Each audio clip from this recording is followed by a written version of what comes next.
a transcrição eu fecho.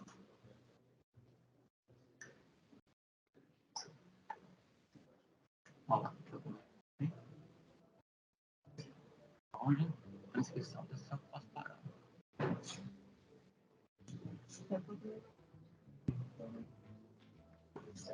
Bom, Patrícia, já coloquei aqui a inicialização para não haver problemas. Tá com som e imagem, né? Tá ali com a imagem.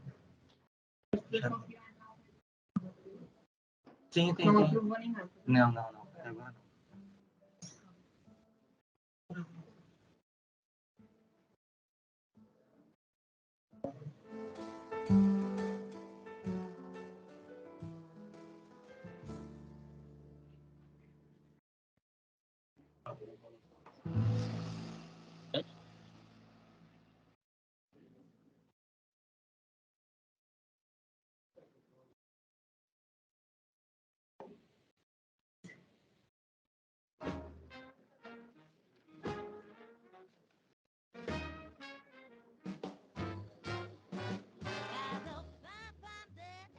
Ok.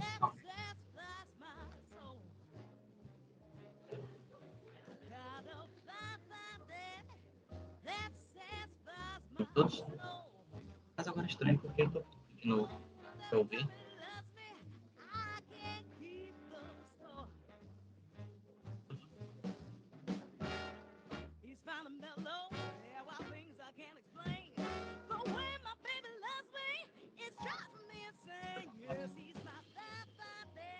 Os três tens que ouvir. Tem que haver três tens que ouvir.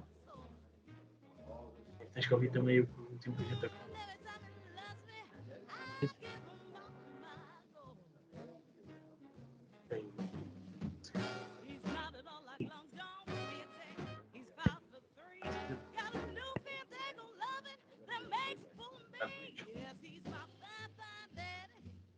Mas eu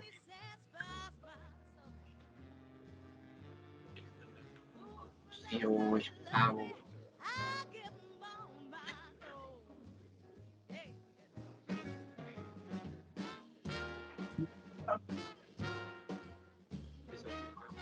Se alguém fora vai intervir na.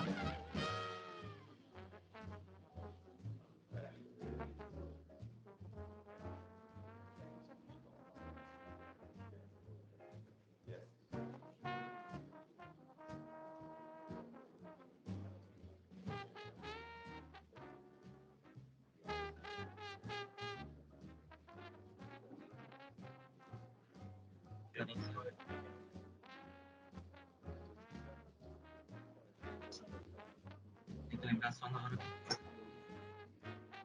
começar no Teams, mudar ali a tela.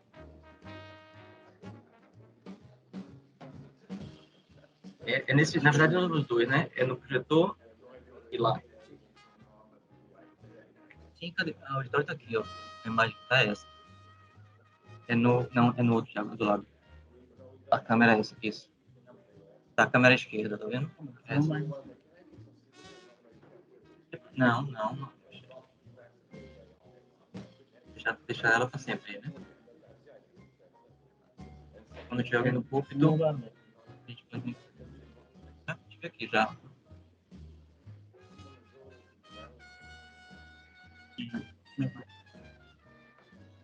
Já tá. A apresentação. Caros convidados, estimados colegas, senhoras e senhores, na qualidade de diretor clínico da Clinic of Change, tenho o prazer de vos dar as boas-vindas e de dar início aqui à nossa conferência científica, organizada simultaneamente pela Clinic of Change, pelo ISBE e pelo ISPA, com o tema Ketamine Psychotherapy, Clinical Evidence and Brain Mechanisms. I want to welcome you all and also welcome our keynote speaker for today, Professor David Nutt. It is a real pleasure to have you here with us. Numa altura em que a saúde mental se apresenta como cada vez mais importante e chama a atenção dos mídia e da opinião pública, queremos que esta conferência seja um espaço saudável e rigoroso de debate neste campo, permitindo-nos refletir em conjunto com seriedade sobre as oportunidades apresentadas pela psicoterapia assistida por ketamina, bem como sobre a sua evidência científica e os desafios que nos coloca. Desejamos que este seja um dia de partilha, de conhecimentos e perspectivas e passo desde já às primeiras apresentações, começando pelo moderador do evento, o professor António Vaz Carneiro.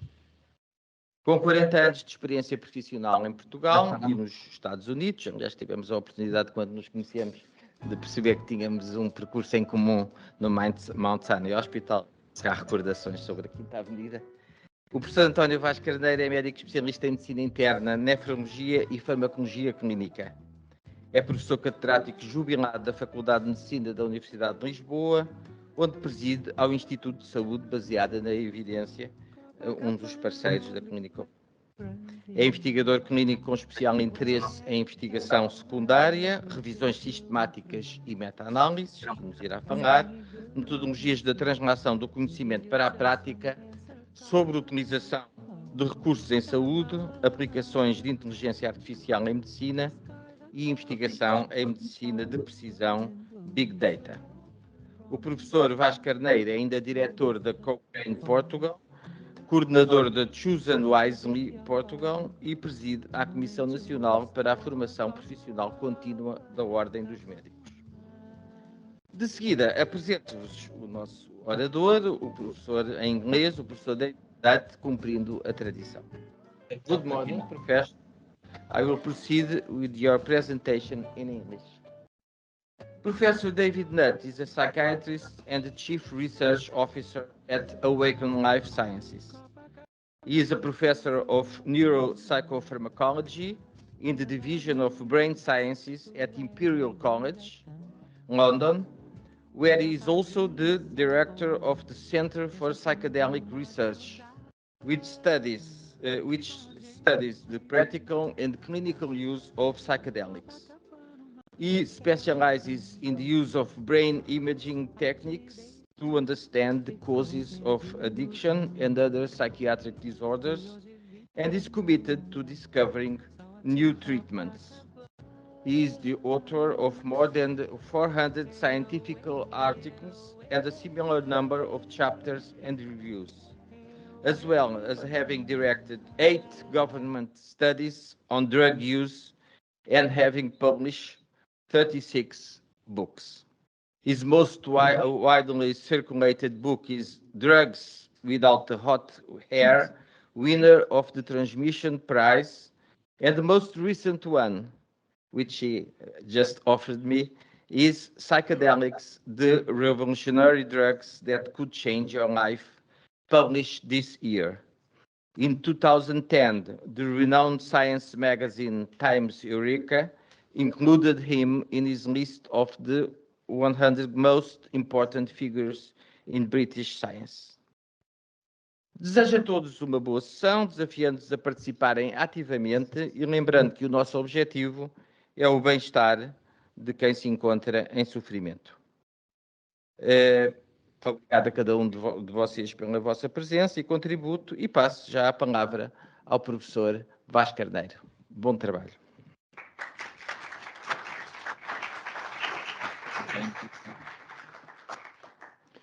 Bom dia a todos. Good morning, everybody. David, you'll allow me to defend the language of Camões by speaking Portuguese, right? Okay. If we don't do it, who's going to do it? So, you know what I'm going to say. Bom dia a todos. Muito obrigado pela vossa presença nesta reunião. É com imenso gosto que estou aqui. Eu não sou psiquiatra, devo ser a única pessoa na sala que não está ligada ao mundo da psiquiatria, mas tenho um grande interesse na investigação clínica de doentes de alto risco. Temos feito muitos estudos no cancro, temos feito muitos estudos nos doentes cardiovasculares, mas na psiquiatria aquilo que nós temos estudado tem sido relativamente escasso, e surgiu esta oportunidade extraordinária de olhar para um subgrupo de doentes, que são os doentes resistentes com depressão grave, resistentes à terapêutica, enfim, aquelas definições que sabem, os dois medicamentos, e subitamente entendemos que isto é de facto uma população muito alto risco. E como tal, necessita de uma abordagem particularmente cuidadosa, e nesse sentido é com imenso gosto que esperamos vir a fazer estudos, não só com os doentes da clínica, mas também com os doentes fora da clínica, para tentar perceber se as intervenções, nomeadamente com esta tecnologia, são relativamente reprodutíveis daqui para a Inglaterra, de Inglaterra para o Canadá, ou não. E, portanto, é essa a nossa razão do Instituto de Saúde Baseado na Evidência, que é uma instituição de direito privado sem fins lucrativos, que está dentro de cerca do Centro Académico de Medicina de Lisboa, portanto, o Hospital Santa Maria é a faculdade, é uma parceria entre a Faculdade de Medicina e a Faculdade de Farmácia. Temos depois 8 investigadores nacionais e internacionais em linhas de investigação próprias, algumas delas já foram mencionadas pelo Vítor, e temos 5 parceiros, digamos assim, privados. Nós não fazemos, a nossa investigação não temos um tostão de dinheiro público, é estritamente um modelo de investigação com financiamento privado e, portanto, temos esta liberdade de poder estudar aquilo que queremos. Daí a razão de que estamos envolvidos e é tão importante para nós esta parceria. Gostava de agradecer à PLMJ, que também tem uma história engraçada connosco, porque a gente conheceu-se em reuniões e depois verificámos que tínhamos a necessidade uns dos outros. Os advogados precisam dos investigadores clínicos e os médicos de vez em quando, e nós precisamos de advogados. Penso que ficariam surpreendidos com a colossal ignorância que os médicos têm do direito da medicina. Não estou a pesar as minhas palavras. É colossal. Nós fazemos a mais pequena ideia do que é o direito da medicina. Porque achámos muito interessante fazer esta parceria. Numa perspectiva de formação, mas também numa perspectiva de investigação e até da aplicação prática destas noções. Agradecimentos à Clinic of Change por me ter convidado para estarmos aqui. Já fui gentilmente apresentado pelo Vítor. No fundo, é uma longa vida que repousa num conceito que é um conceito que abre muitas portas e que na psiquiatria até há pouco tempo era difícil, que é tudo aquilo que fazemos em medicina deve ser suportado por evidência de alta qualidade. Ponto final. Quando a evidência não é boa, não existe, cada um deverá fazer o que quiser. Não é aceitável, no entanto, se houver estudos de boa qualidade que nos permitem utilizar testes diagnósticos ou intervenções terapêuticas de uma determinada maneira, que nós ignoremos olimpicamente isso e façamos aquilo que entendemos. Não estamos mais nessa época, não estamos mais nesses tempos. Hoje em dia tudo se quer cuidadosamente documentado. E porquê? Porque, de facto, a produção científica, a indústria da produção científica, nos últimos 20 anos foi absolutamente colossal. Hoje publicam-se 3 milhões de artigos biomédicos por ano, dos quais 2/3 são de investigação biomédica básica, okay? E depois o resto é clínica, epidemiológica, etc. A base de dados, as pessoas pensam que só há uma base de dados, que é a Medline, mas não, há 200 bases de dados. Só a Medline tem 24 milhões de artigos. A Embase, que é a Medline europeia, tem 22 milhões de artigos. Pelo que a questão aqui não é saber se nós temos resposta para as nossas questões. A questão é saber onde é que ela está, como é que eu a localizo e quando tenho aquilo na mão, isto é bom, devo seguir isto que aqui está. Pois bem, é isto que um grupo como o meu faz. É exatamente isto. É ir localizar. Há uma pergunta que pode ser feita por um profissional de saúde, pode ser feita por um doente, pode ser feita por um gestor, pode ser feita por um político, e nós respondemos nesta base. E nesse aspecto, a parte da psiquiatria tem sofrido uma transformação muito marcada. Há um paper fabuloso na Nature Medicine, que eu aconselho, no fim podem vir ter comigo, que eu dou-vos essa referência, sobre todas as metodologias de investigação atuais em psiquiatria. É impressionante. É verdadeiramente impressionante. Vale muito a pena, foi o melhor paper sobre psiquiatria que alguma vez na minha vida li. Queria, aliás, também felicitar, depois falaremos sobre isso. Pronto, basicamente é esta a razão da nossa parceria e, portanto, era com muito interesse que nós abraçámos este projeto, até porque entendemos que, repito, temos aqui uma base muito boa para trabalhar. Eu, surpreendentemente, cada vez que vou ter com um novo tópico de conhecimento que eu não tenho, nunca sei o que é que vou encontrar. É fácil perceber que se eu quiser ter um tópico sobre diabetes, vou ter 800 mil artigos. Não é nada complicado. Agora, sobre esta matéria é muito mais complicado. E sobre a utilização da ketamine ainda mais. E uma simples revisão breve dos últimos anos diz-nos que nós temos 23 ensaios clínicos, temos 8 estudos observacionais de alta qualidade e temos 15 revisões sistemáticas. Pelo que à volta desta intervenção existe evidência muito sólida, de alta qualidade, e é nessa perspectiva que nós gostaríamos de trabalhar com a clínica, com os seus doentes, para o futuro. Eu fiquei surpreendido com a qualidade e a quantidade de informação sobre esta intervenção. Portanto, sem mais conversas, a reunião é muito simples. Nós vamos começar com a comunicação do professor Nutt. Ele fará a sua comunicação em 50 minutos. Depois vou chamar para a mesa redonda um conjunto de pessoas que aqui estão, que depois se sentem e fazem uma primeira intervenção sobre o que quiserem, comentar a intervenção do professor Nutt, dizer qualquer coisa que queiram, falar a vossa experiência, não interessa, e depois a seguir, então passamos para a audiência, que colocará as suas perguntas ao próprio painel. Se estiverem de acordo, é isto que a gente faria, e depois, finalmente, eu tentarei fazer isto é sempre um exercício arriscado, tentarei fazer um pequeno resumo final de algumas das ideias. Deixem-me dizer que é com enorme prazer que eu estou no meio de psiquiatras, porque é uma experiência para mim muito rara. Não sei porque nunca, enfim, os institutos que eu tenho dirigido, não é muito frequente entre ver, mas desta vai ser, eu tenho um enorme respeito pelos psiquiatras, porque eles fazem coisas que eu não era capaz de fazer. E, portanto, cada vez que alguém faz coisas que eu não sou capaz de fazer, tenho o meu respeito especial. E, portanto, sejam muito bem-vindos uma vez mais. Espero que achem que esta reunião valeu a pena e, enfim, passar aqui uma manhã. E muito obrigado por a vossa presença. David.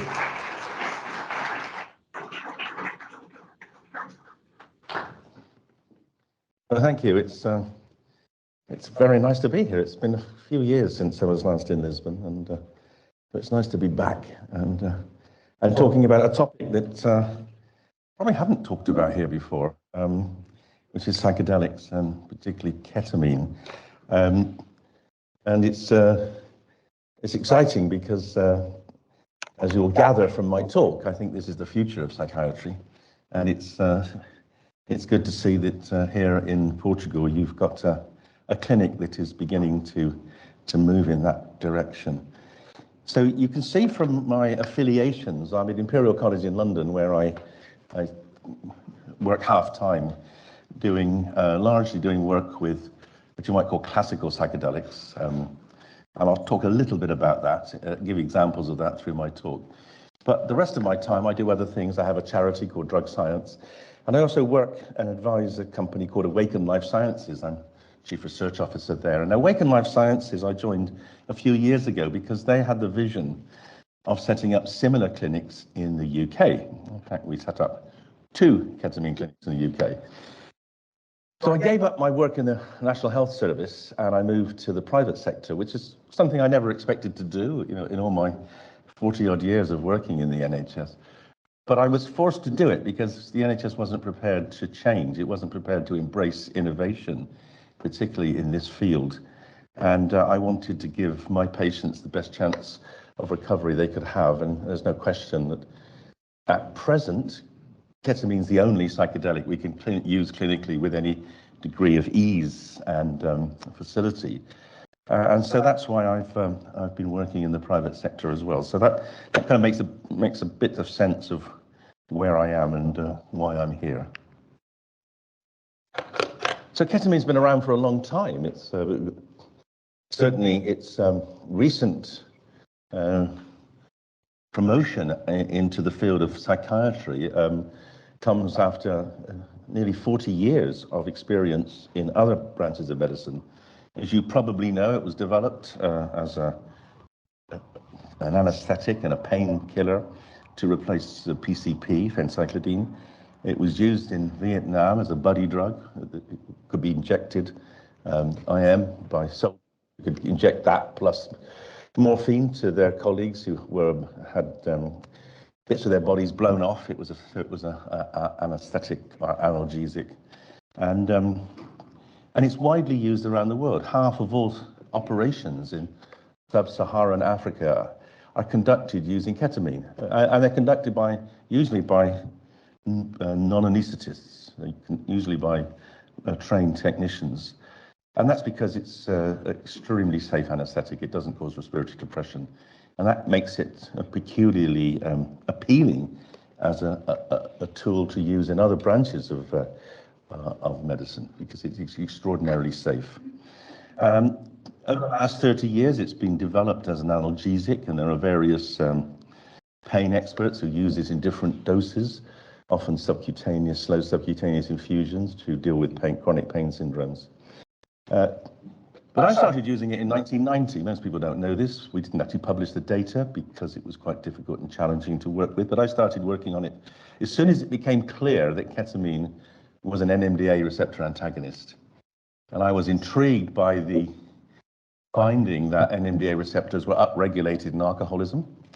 And we started developing a ketamine challenge long before any other group started doing that. to see if we could actually estimate the impact or the role of glutamate receptors in the brain, the NMDA receptor.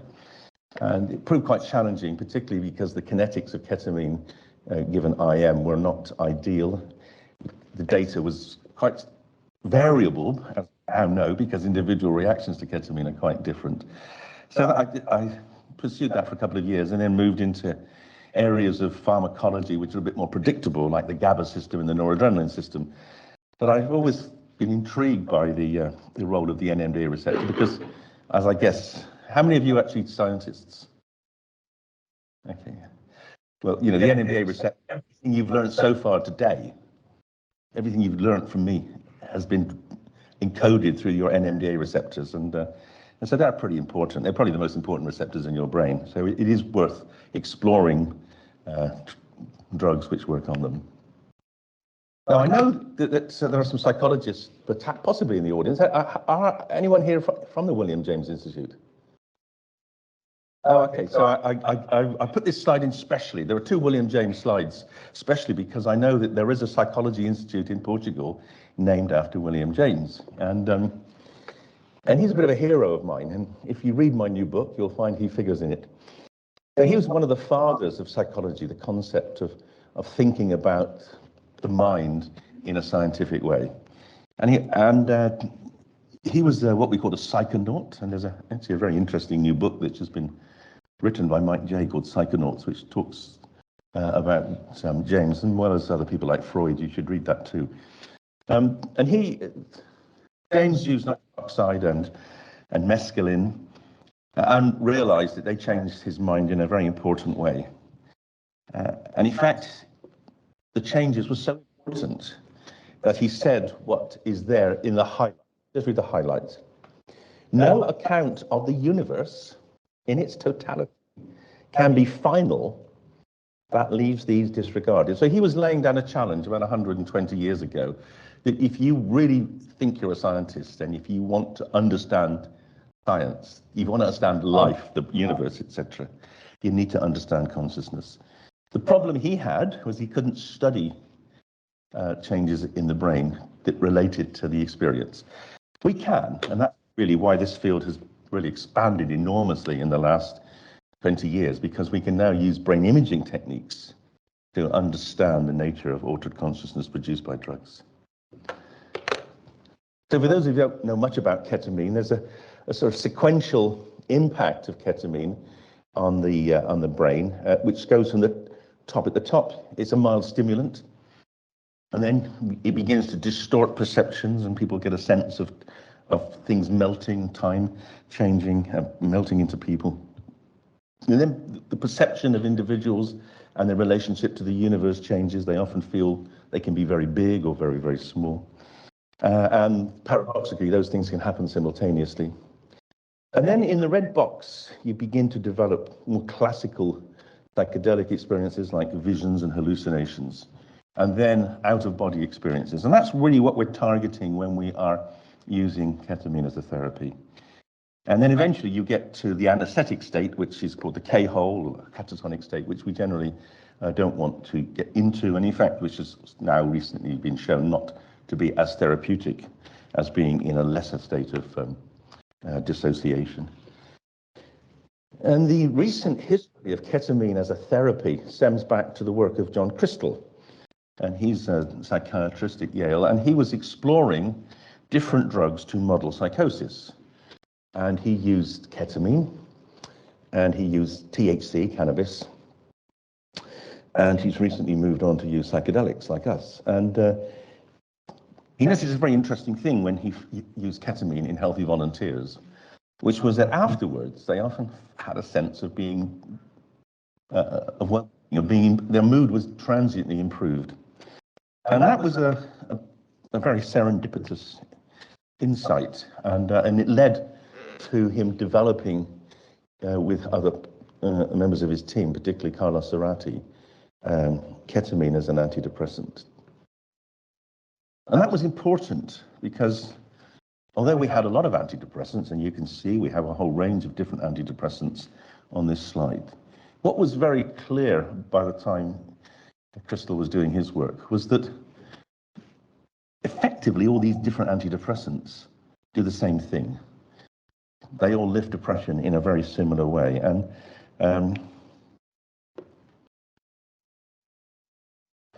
so they all work on monoamines, the monoamine neurotransmitters, not the glutamate one. There's very little difference in efficacy. There are clear, big and huge differences in tolerability, and that's important because that translates also into improved safety. Some of the new antidepressants are definitely way safer than the older ones. They don't kill you an overdose, but on the other hand, they don't necessarily have any greater efficacy. They almost all work below the cortex. They work on the emotional centers of the brain, particularly the amygdala. And what they seem to do, and we now know this from brain imaging work, which I will show you in a minute, that they dampen down the stress centers of the brain, which are super sensitive in depression. And so they allow the brain effectively to recover from the chronic stress of life that leads to depression. And the reason they take weeks to work is because it takes weeks for the brain to recover when you protect it from ongoing stress. Sorry about the... That's a little example of what it's like if you take ketamine. There are three new approaches to depression now, and I'm going to talk mostly about ketamine and esketamine, but I'm going to show you examples of psilocybin research of our own, which address the question of mechanisms that are similar to those of ketamine. And I'll just mention brexanolone. Brexanolone is a very interesting new compound. I'm not sure it's available here in Portugal or elsewhere in Europe, but it's a neurosteroid which is used in postpartum depression to replace the deficiencies of allopregnanolone which occur post-childbirth and probably lead to depression. So why is depression important? Well, some of you may know that I spent a lot of time in the last decade working for the European Brain Council. In 2010, we conducted the most definitive study of the burden of brain disorders in Europe, published in 2011. And it showed there, in the red box at the bottom, unipolar depression is the most disabling disorder in Europe of all the brain diseases, and particularly prevalent and hugely disabling in women in the orange bar. But in men, it's the second biggest burden of ill health in the brain to alcohol use disorders, and not very similar to that. So overall, depression is the largest brain problem in Europe. And we haven't reproduced those data in the last decade for two reasons. One is it's very expensive to do, and all it would tell us is things have got worse. Now, the majority of people who get depressed recover, but they don't do so very rapidly. And this is really perhaps one of the best time series of depression illness that's been published. And this is from the work of Keller and colleagues in Rhode Island. And you can see there that within a year, about 70% of people with depression have got better. And this is in one of the top centers in the States. And gradually, the recovery rate goes up. But even by 20 years, only 95% have recovered. And the implication of that is actually quite profound. Because if you take the 5-year recovery rate, which is here, about 10% with depression haven't recovered in 5 years. Now that's an enormous burden to them and their families. But it also tells us something really worrying, which is that recovery rate is about the same every time you get depressed. And so if you're on your third or fourth depression, you're getting to an area, a likelihood of maybe only a 50% chance of recovering. And that's worrying. And that's one of the reasons why we need new treatments for depression, because those data are based on traditional antidepressants. And we're gradually beginning to reconceptualize depression. So for a long time, depression was seen as a biological process, often driven by hormonal changes like cortisol, that led to people being unable to raise their mood. And we're now beginning to think of depression in a different way, which is that depression is a state of altered thinking, of altered cortical processing, in which people get thinking loops about negativity and low self-worth, which are illogical and sometimes to them even known to be illogical, but from which they can't escape. So it's like being stuck in a deep rut. And what I'm going to show you is that ketamine and other psychedelics can break away the walls of that rut and allow people to get out of the depression by essentially normalizing their thinking processes. So this is a revolution in how we are actually treating the process of depression, particularly the cognitive processes. So what is ketamine? Well, I mentioned already that it was developed as an anesthetic and analgesic. What we now know is that it is an NMDA receptor antagonist, and that sort of yellow blob at the bottom there. It also has some impact on the dopamine system. It's not exactly clear how much, but it is to some extent a dopamine reuptake blocker, and that may have some relevance to its actions as well, but we can't prove that at present. But largely, it's an NMDA receptor antagonist. And on the right-hand side there, you'll see the ketamine that we use is called racemic ketamine, and it's made up of two separate enantiomers. They don't have exactly the same pharmacology, but they are both NMDA receptor antagonists. But one of them, the S enantiomer, is called S-ketamine, and that has been developed subsequently by Janssen as an antidepressant. So going back to John Crystal, well, as I said, he noted that people felt better after a ketamine trip. And Carlos Zarate went away and did that first study. So that's the classic study. On the right-hand side, you see the improvement in mood coming on at about 2 hours after a dose of ketamine and persisting through 2 to 3 days and then disappearing at the end of a week. And that was the spur to multiple trials of ketamine. They've been done in major depression, they've been done in treatment-resistant depression, and they've also been done in bipolar depression. In fact, now there are 25 ketamine studies against placebo. So we can look at a meta-analysis like this, or pooled analysis. Responder rates about 46%, which is not bad, because many of these people have got chronic depressions, difficult to treat depressions, and remission rates about 27%. And the effects over placebo are strongest in people with treatment-resistant depression, which is where most of us have been targeting the use of ketamine. But I want to make one important point here, that none of these trials have used psychotherapy. So until recently, ketamine was seen as, and often described as liquid ECT. It was being used instead of ECT. It was used to produce a perturbation in the brain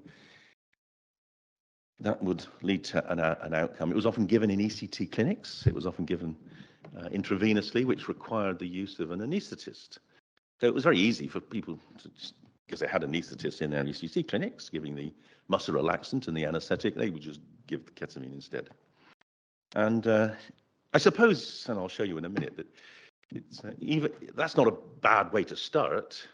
Replacing ECT by ketamine would probably have serious merits, but it's in a way a wasted opportunity, and that's where we've come in, and the Clinic for Change has come in, because we think we can add value to the ketamine therapy by adding psychotherapy to it as well. So here's one of the 2 recent trials that have just been published comparing ECT with ketamine. This is the Swedish trial. If you look at the top right-hand box there, you can see the scores on the Montgomery-Åsberg Depression Rating Scale on the left.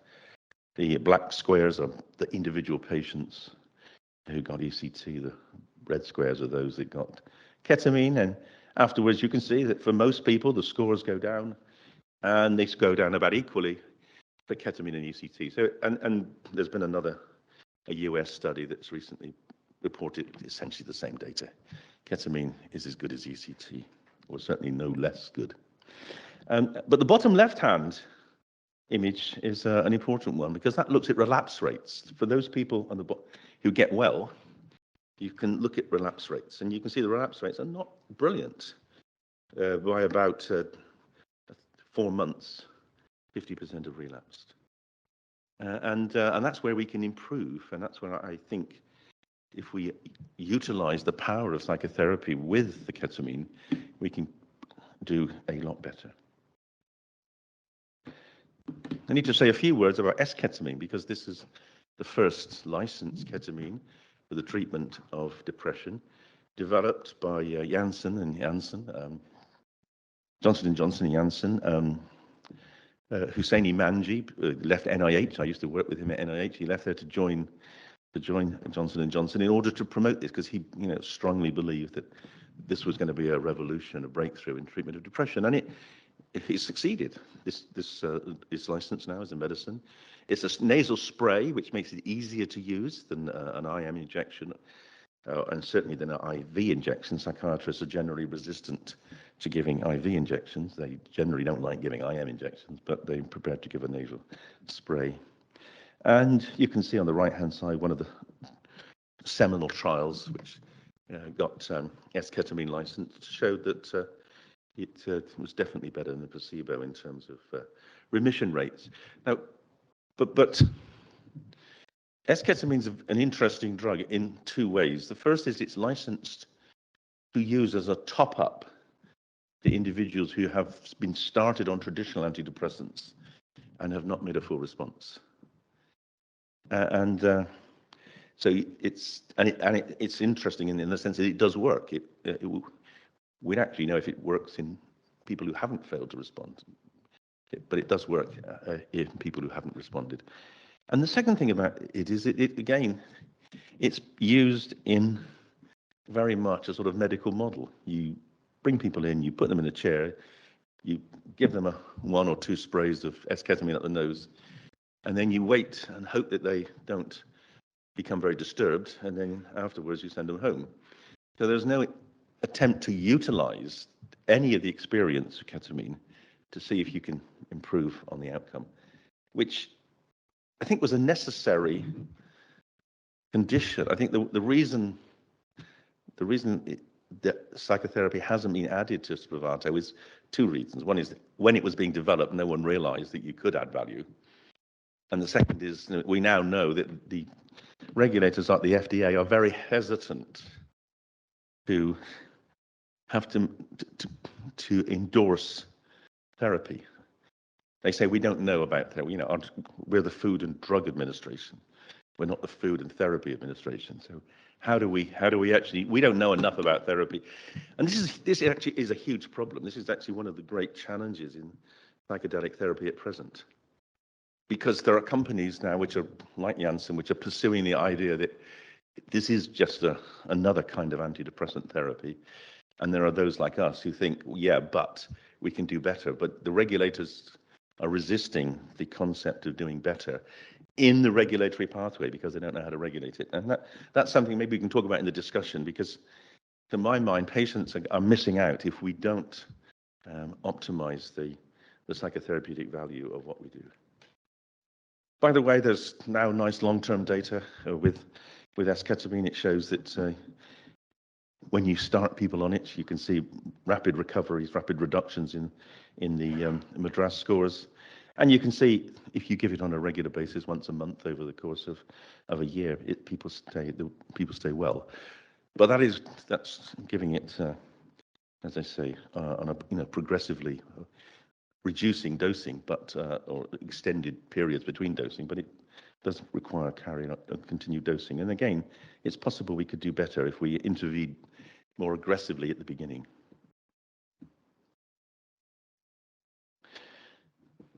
And it does pretty well compared with the other established therapies. So many people now, many psychiatrists now, for treatment-resistant depression would add an antipsychotic like quetiapine. And we don't exactly know how that works, but it does seem to have some benefit in reducing depression, improving outcomes. But the antipsychotics do have challenging problems in terms of metabolic syndrome, weight gain, etc. And this is a rather nice study showing that compared with one of the standard augmenting agents, quetiapine, S-ketamine does significantly better in the long term. Okay, so that's a bit of the background to ketamine. Now, let's look a bit more about the science. How does it actually work to reduce depression? Well, there are three theories, and I'm going to talk you through each of them. One is it suppresses an area in the brain that drives depression, which is called CG25. Another is that it disrupts the cognitive thought loops which underpin depressive thinking, particularly the default mode network. And the third is that it promotes neuroplasticity through growth factors. And the likelihood is that all three are relevant.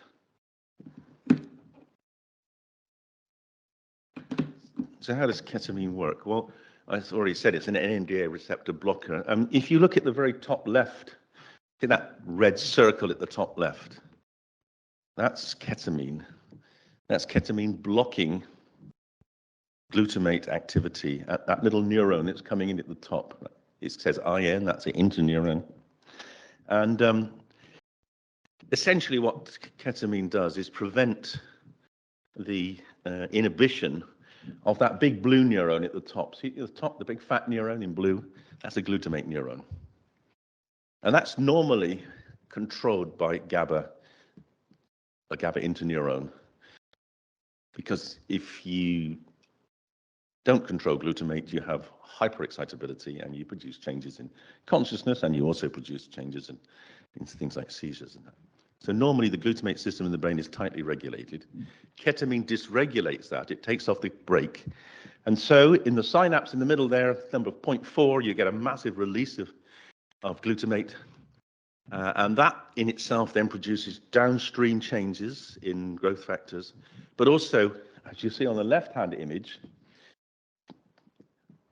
by disinhibiting the glutamate neurons, they fire much more fast. And those particular neurons, the layer 5 pyramidal cells in the cortex, they're the neurons which produce are necessary for the cross-cortical communication of information. And if you change their firing rate, you change the whole way in which the brain integrates its sensory input and its internal constructs. And that produces this profound state of altered consciousness that we call the psychedelic state. I just want to give you an example of how we've studied this. So we've done it using a range of imaging techniques. We've done EEG, we've done fMRI, but this is perhaps the most elegant, and this is magnetoencephalography. And this is a procedure which allows you to measure electrical changes in the brain by measuring the magnetic circuits that they produce using this technique. And these are a whole series of what I call brain prints. So each of those columns is a different drug. And some of them are GABA drugs, some of them are glutamate drugs, and some of them are psychedelics. On the right-hand side, you see two classic psychedelics, LSD and psilocybin. And then in the red box, you see ketamine. And it's pretty obvious that ketamine and those other two psychedelics are very similar. What the color coding means is this. Blue means significantly reduced power or reduced activity at those particular frequency domains. So each row is a frequency domain, and similar to that what you see with EEG. The top row, delta, low frequency, the bottom row, gamma, very high frequencies. For the brain, we can reliably measure massive amounts of different forms of frequencies in the brain. We can measure the amount of activity in those frequencies, that's the power. And we can see that psychedelics profoundly reduce the power in those frequency domains. And that's quite the opposite of what drugs like GABA drugs do. If you look on the left-hand side, you've got drugs like the Boxidol, which is the GABA agonist, extrasynaptic agonist. You've got tiagabine, a GABA uptake blocker. You've got propofol, an anesthetic. They produce exactly the opposite. They hypersynchronize the brain. And of course, eventually that's what anesthesia is. It's a state where you can't even think because your brain is so locked into a deep rhythmic routine. So these are fundamental differences between the drugs, and I think that's the critical thing. And so psychedelics desynchronize brain activity, and that is why you have the experience, the psychedelic experience, but it's also why you can escape from thinking processes which have been ultra-synchronized. So that's the first point, fragmenting brain activity. The second point is this, and I'm going back here to William James again, because it's not generally known that William James also suffered from depression. And he wrote about his depression like this. He said, it's a positive and active anguish, a sort of psychical neuralgia, wholly unknown to normal life. And this woman, Helen Mayberg, about 20 years ago, started asking the question, well, we've got brain imaging now, why can't we image depression? And so she did, and this was actually using PET imaging before we had MRI, and looking at glucose utilization, etc. And she scanned people with depression and discovered something really rather unexpected, which is an area of the brain now, you see that red blob at the bottom, CG25, that is overactive in depressed people. And she said, hang on, maybe William James was right. Maybe actually depression is something that is imposed upon the brain. Up to that point, we'd all taught that depression was a loss of the ability to be happy. And she said, well, maybe it's not. Maybe it's some part of your brain forcing you to be sad. And that part of the brain is CG25. Now, that's an amazing insight. You know, hopefully she will get the Nobel Prize at some point, because it led her to do what is one of the great experiments in the history of medicine, which she said, if that CG25 is making you depressed, what happens if we switch it off?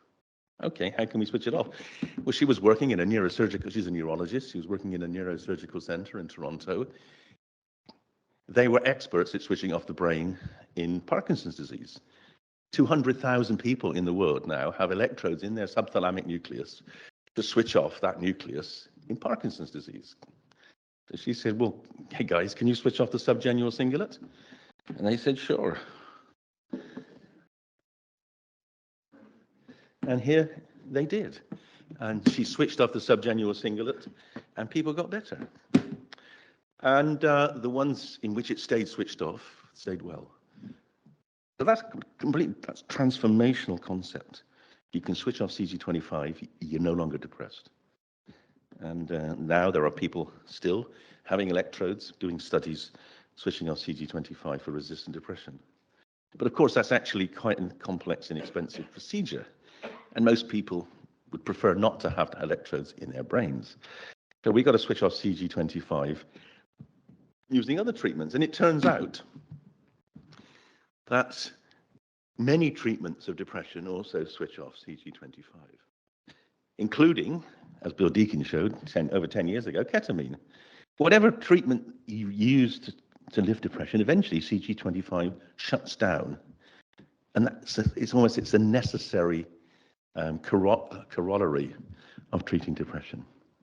And in fact, the reason we did our psilocybin depression study was because we showed that psilocybin, which is our CG25 there, but all sorts of other treatments, even placebo. Mayberg did that experiment because it's even showed that even people who got better on placebo, CG25 went down.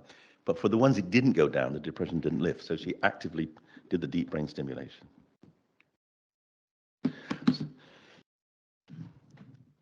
And then the next point to talk about is the networks of the brain which drive depression, and particularly this network you see on the top right-hand side called the default mode.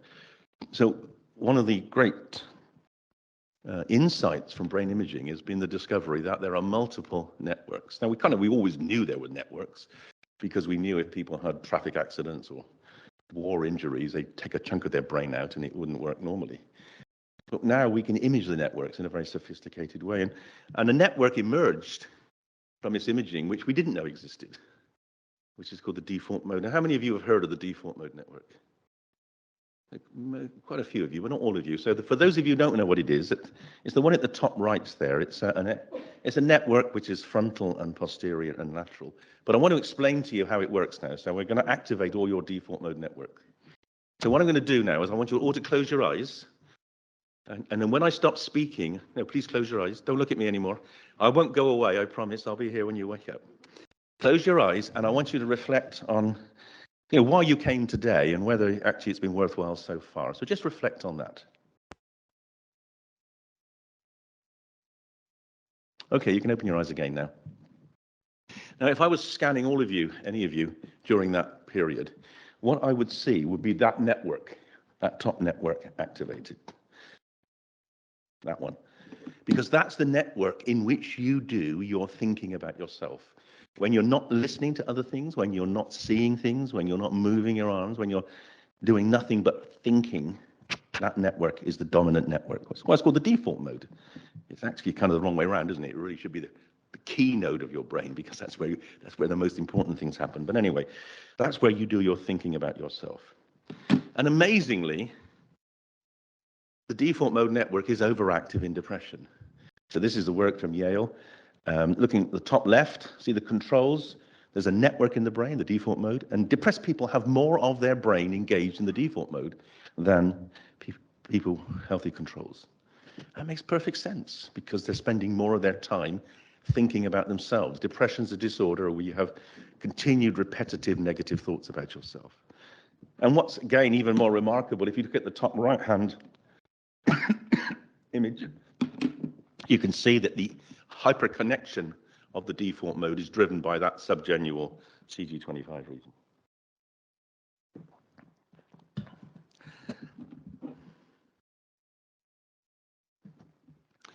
Well, psychedelics disrupt the default mode network. This is our own work with psilocybin. The top is the default mode that I've already shown you.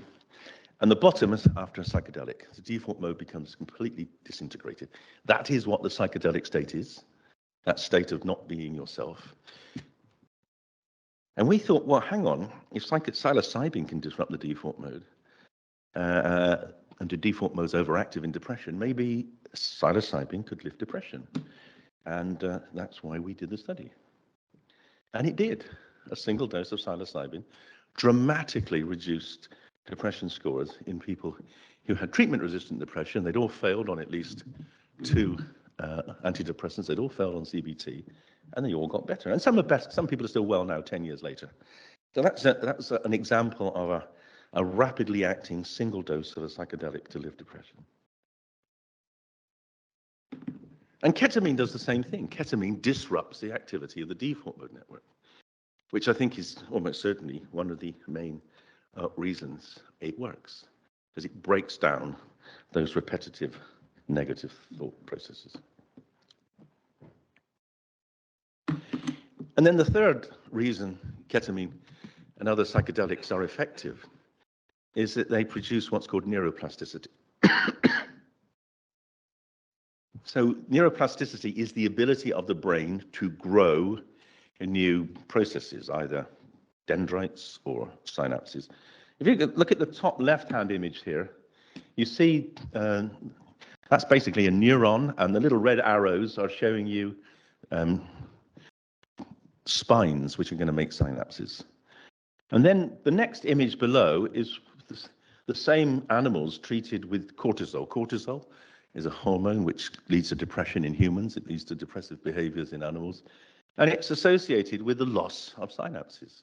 In fact, the brain atrophies as it does in depression. And then in the bottom, you see, with the blue arrows, 24 hours after a single dose of ketamine, the synapses are coming back. That's neuroplasticity.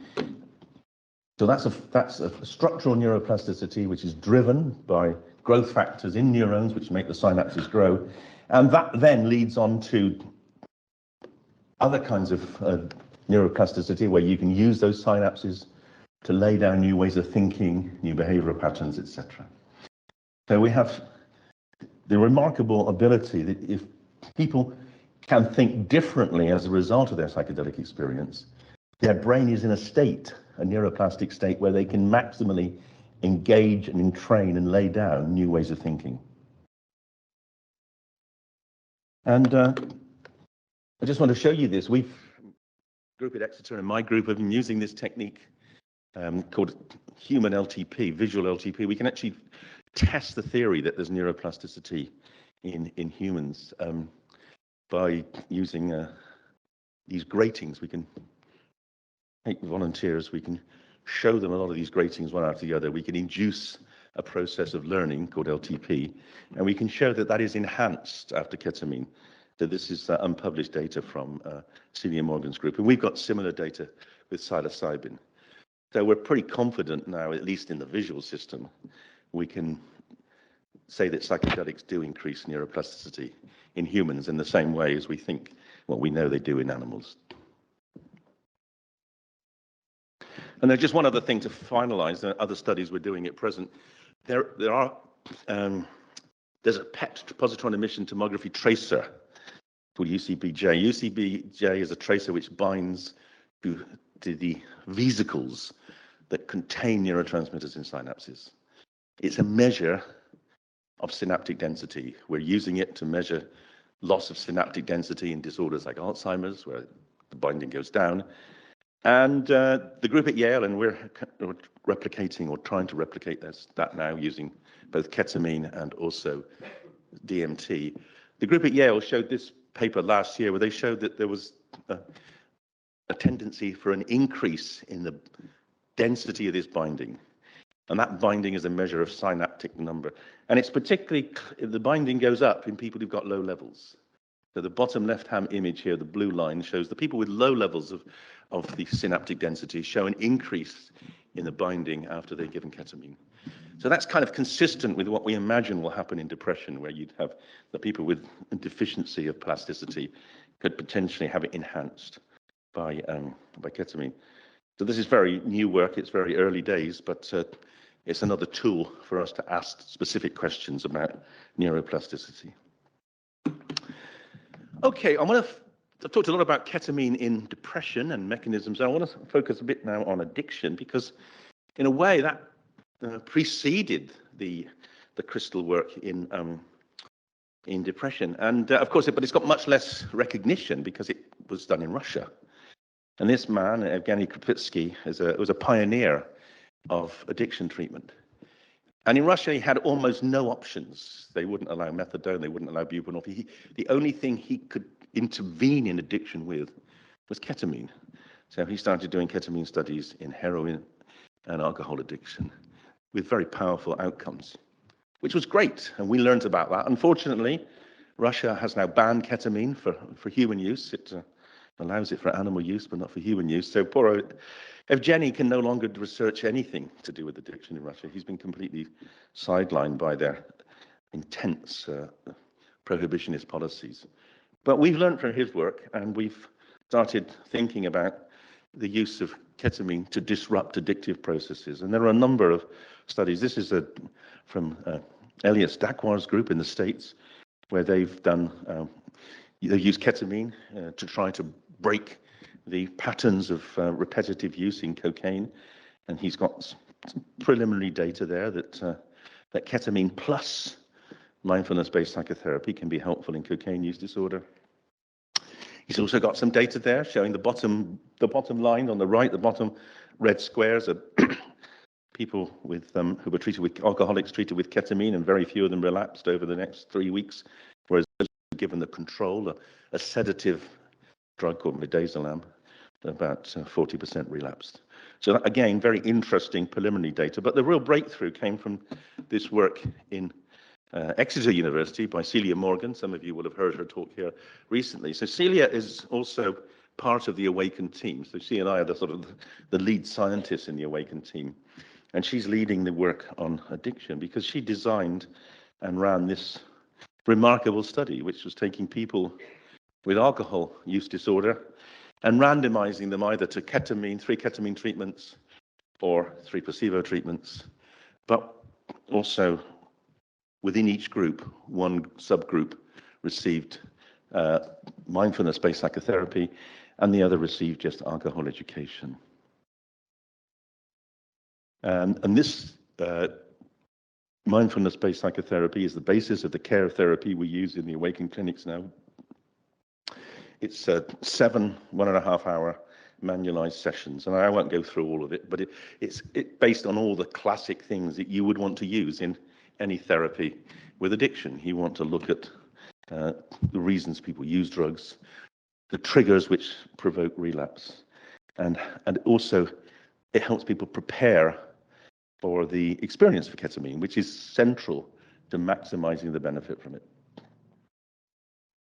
So this is how the care therapy works. Essentially, there's 3 doses of ketamine, and there's preparation sessions before each, and there's integration debriefing sessions after each. And I'm not going to go through this in detail, but the primary outcome was a challenging outcome. It was 6-month follow-up. I won't spend time on this, but this is the outcome. So this is published in the American Journal of Psychiatry last year. So the 4 groups. The higher up the page, the better the outcome, basically the number of days abstinent. And you can see the orange bar, ketamine plus psychotherapy, outperforms any of the others.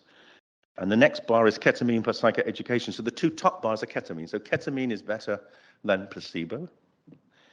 And mindfulness therapy is better than education.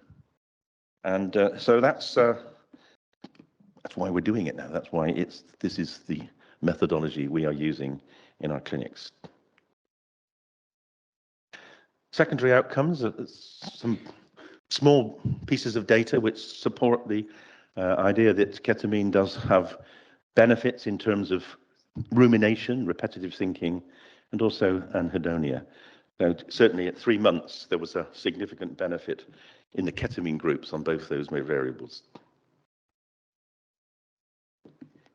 But because this is new and really the first Western studies of ketamine in alcohol use disorder with mindfulness therapy, she also started to look at a subset of the patients doing qualitative analysis.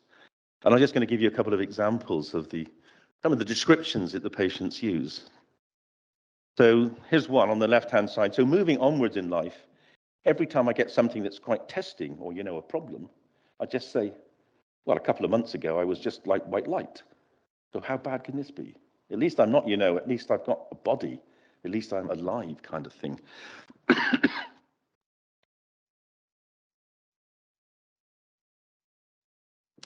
One of the interesting theories as to why ketamine might work, and there is other data to support this, is that it can change your memories of your addiction. On the right-hand side, after the first one, I knew I wasn't going to drink again.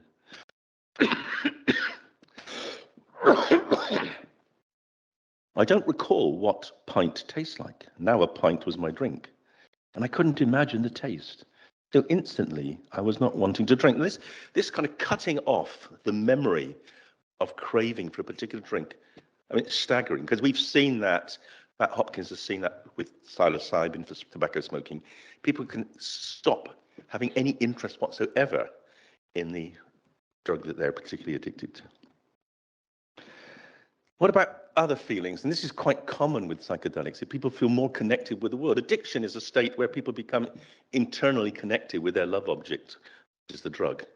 But psychedelics make people more connected with the real world. The sense of oneness I felt and the sense of moving away from focusing on the worries and the small stuff is helpful in terms of improving my relationship with alcohol. So it was showing that essentially we're all connected. And that this connection between all beings, people, and things to again bring us out of this kind of prison of addiction and put the problems into perspective. So these are kind of powerful insights and altered ways in which the patients think. Now, of course, there are many aspects to the psychotherapeutic process we need to take into account. There's the setting, and the kinds of psychotherapy we use. And I'm not going to go through all this in detail, but we have thought about it, and we're still thinking about it. And there's no way we can say it's been optimized. But what we can say is it does seem to be important.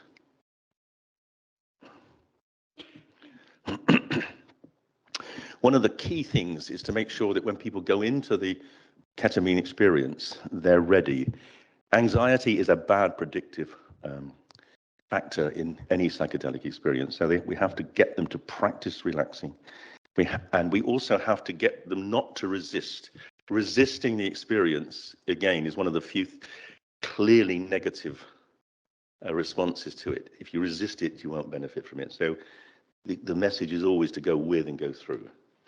And also at the same time, go into the therapy knowing that you want to change. If you don't want to change, there's no point in doing it. So here's just a couple more examples from the alcohol setting.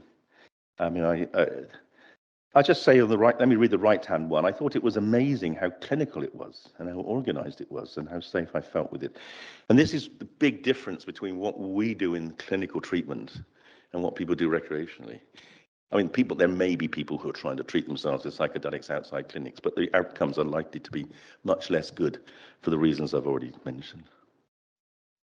So that study was so powerful that the British National Health Service, and in conjunction, supported by Awaken, were together doing a partnership where we're doing another study, a bigger study, which is going to be a replication, where we just focus on adding the psychotherapy. So everyone's going to get ketamine, but half are going to get the psychotherapy and half are just going to get education. That's going to start very soon and take a couple of years to run. But I want to finish by talking about CAP, which is ketamine-assisted psychotherapy for other disorders. And that's something that we've been running now for over a year. It's based on what I've told you about ketamine for disorders like depression. We use 4 sessions, but the process is exactly the same as the 3 sessions with care. We tend to use mindfulness therapy, but we also use acceptance and commitment therapy. And we can, to some extent, tailor the therapy according to the traumas or the problems that the individual presents with, either at the time or for those that actually occasion the use or occasion the behavioral change. And we're using it for depression, we're using it for OCD, and for anorexia nervosa. I just want to give you a couple of quotes from patients from our UK experience. So this is a patient with anorexia nervosa talking about ketamine. For the first time, I could stand outside my body and see myself free from concerns over my body. And this is a very common experience. People, for the first time, are no longer trapped in those thinking processes. They can be objective about them rather than subjected to them. We even treated someone with ketamine dependence, completely surreal, but we thought it would be worth trying because everything else had failed. And she said this: during the trip, I was looking down on myself, and this is often a very common experience, a sense of the helicopter view. You're out of your body, you can see yourself. I was looking down on myself and was able to see how limiting my ketamine addiction was and how I could be free of it. And she is. Just to reassure you that the Portuguese clinics are going to be doing the same things as we're doing. So we're collecting data in a very systematic way using standardized scales which have been validated and approved through European and international organizations. So these are the scales we're using for each of the disorders we're treating. I want to finish by just repeating what I said at the beginning about how these drugs work. And this is a kind of schema of what's going on, but it's a schema which is based on the brain, not just on what patients tell us. But what's remarkable is how the patient's account fit with what we've managed to image in the brain. So, and this is true, this is a theory for ketamine and other psychedelics. When you're in a state like depression or addiction, the energy landscape of the brain is very, very extreme. It's very difficult to switch ways of thinking. So, for instance, if you look at the top left hand, if you're in a valley of depressive thinking or addictive thinking, it can be really difficult to get out because that valley is very deep. The analogy I like to use is with Switzerland. If you live in a valley in Switzerland, you may not even know that the next valley they speak German, whereas you speak French, because you just can't ever get over that mountain. During the psychedelic state, we flatten the energy landscape of the brain. That is what the psychedelic state is. And that is why people can see things very differently during the trip. Connections can be made that have never been made or not been allowed to be made for decades. Now, we don't scan patients during the trip because to do that would potentially disrupt the psychotherapeutic value. But we do scan patients either a day after or now 3 weeks after. And we can see that even 3 weeks after a trip, the landscape, the energy landscape is still flattened. It's not as flat as it is during the trip, otherwise they'd still be tripping, but it's flatter. Modularity goes down, and that means it's easier for them to switch their ways of thinking. And they talk about that. Our patients say all the time, they use analogies, computer analogies, like, you know, it's like you've reformatted the hard drive or you defragged my hard drive. I can now think, I get out of the normal loops, I can think differently. If I start to have depressive thinking, I can stop it. I can use the skills I never acquired before with CBT, talk myself out of it. And so we can see brain imaging accords amazingly with the patient's accounts, more to the point where the flexibility of the brain at 3 weeks after a psychedelic trip predicts clinical outcome at 6 months. That's published in that Nature Medicine paper of ours last year. Now that's remarkable. I mean, I don't think there's any area of psychiatry where brain imaging can actually have such a predictive outcome or explanatory potential. So now we have 2 ways of treating depression. We have the traditional way at the top there, our conventional antidepressants work on the limbic system, dampen down activity in the brain, dampen down the stress system, and allow the brain to heal. The analogy I like to use is that antidepressants are to depression what a plaster of Paris is to a broken leg. The plaster of Paris doesn't heal the bone, but it's necessary to protect the bone so the bone can heal itself. Antidepressants are like a plaster of Paris to the stress system in the brain, and they allow the brain to heal. And that's why it takes 6 to 8 weeks to work. But they come at a cost. By dampening down emotional sensitivity of the limbic system, they also reduce emotional reactivity. And many patients complain they're no longer depressed, but they no longer have the ability to have positive emotions or as much positive emotion as before. Ketamine and psychedelics working a completely different part of the brain. They work on the cortex. They work on the networks of rumination. They completely destroy those. They break down this inflexible thinking, and they allow people to think differently.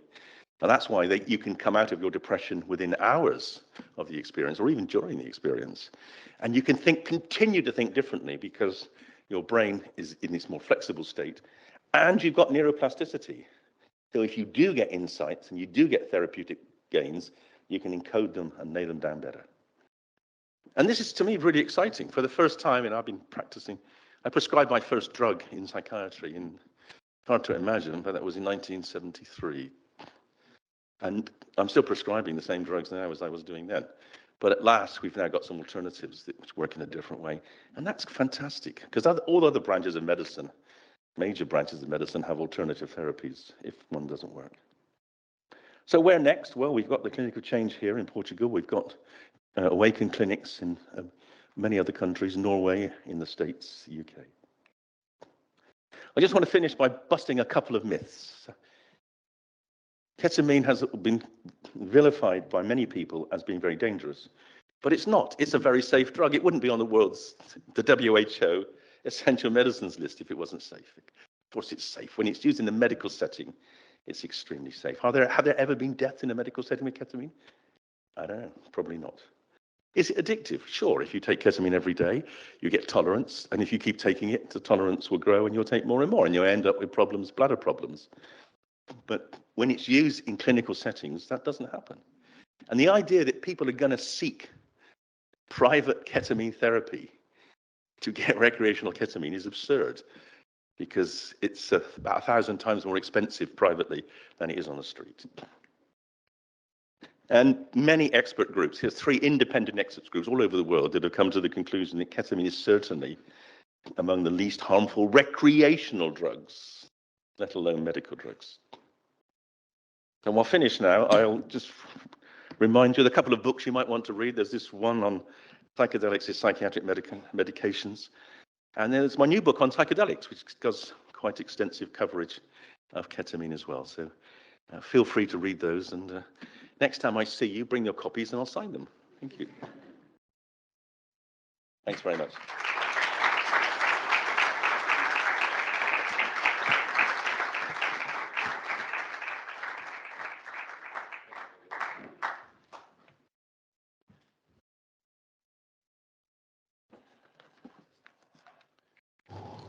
Portanto, para a segunda parte desta nossa reunião, vai ter basicamente duas partes distintas. Eu vou chamar para a mesa redonda um conjunto de pessoas e, uma vez formada a mesa redonda, cada uma dessas pessoas tem 10 minutos para fazer uma intervenção. Não interessa o que é. Pode ser um comentário da lição, pode ser uma coisa qualquer que queiram dizer, é completamente livre. No fim desse círculo das pessoas todas, então abrimos a discussão para a audiência. Se quiserem colocar perguntas ao professor Nutt, podem fazê-lo em inglês. Se preferirem fazer em português, eu traduzo. É como quiserem. Entre nós podemos falar português e eu traduzirei algumas coisas para ele, se ele tiver, enfim, se for o caso disso. Não é? De maneira que eu iria começar por... Há também aqui um milagre nesta reunião. É que estamos adiantados. Eu tenho 40 anos de experiência de organizar, falar de reuniões e acontece-me isto 0,0001. I was saying this is a miracle here for this meeting. We are ahead of time. Yes, you are. Absolutely. You're ahead. I'm going to play Euro Milhões immediately after I leave here. So maybe I can retire really.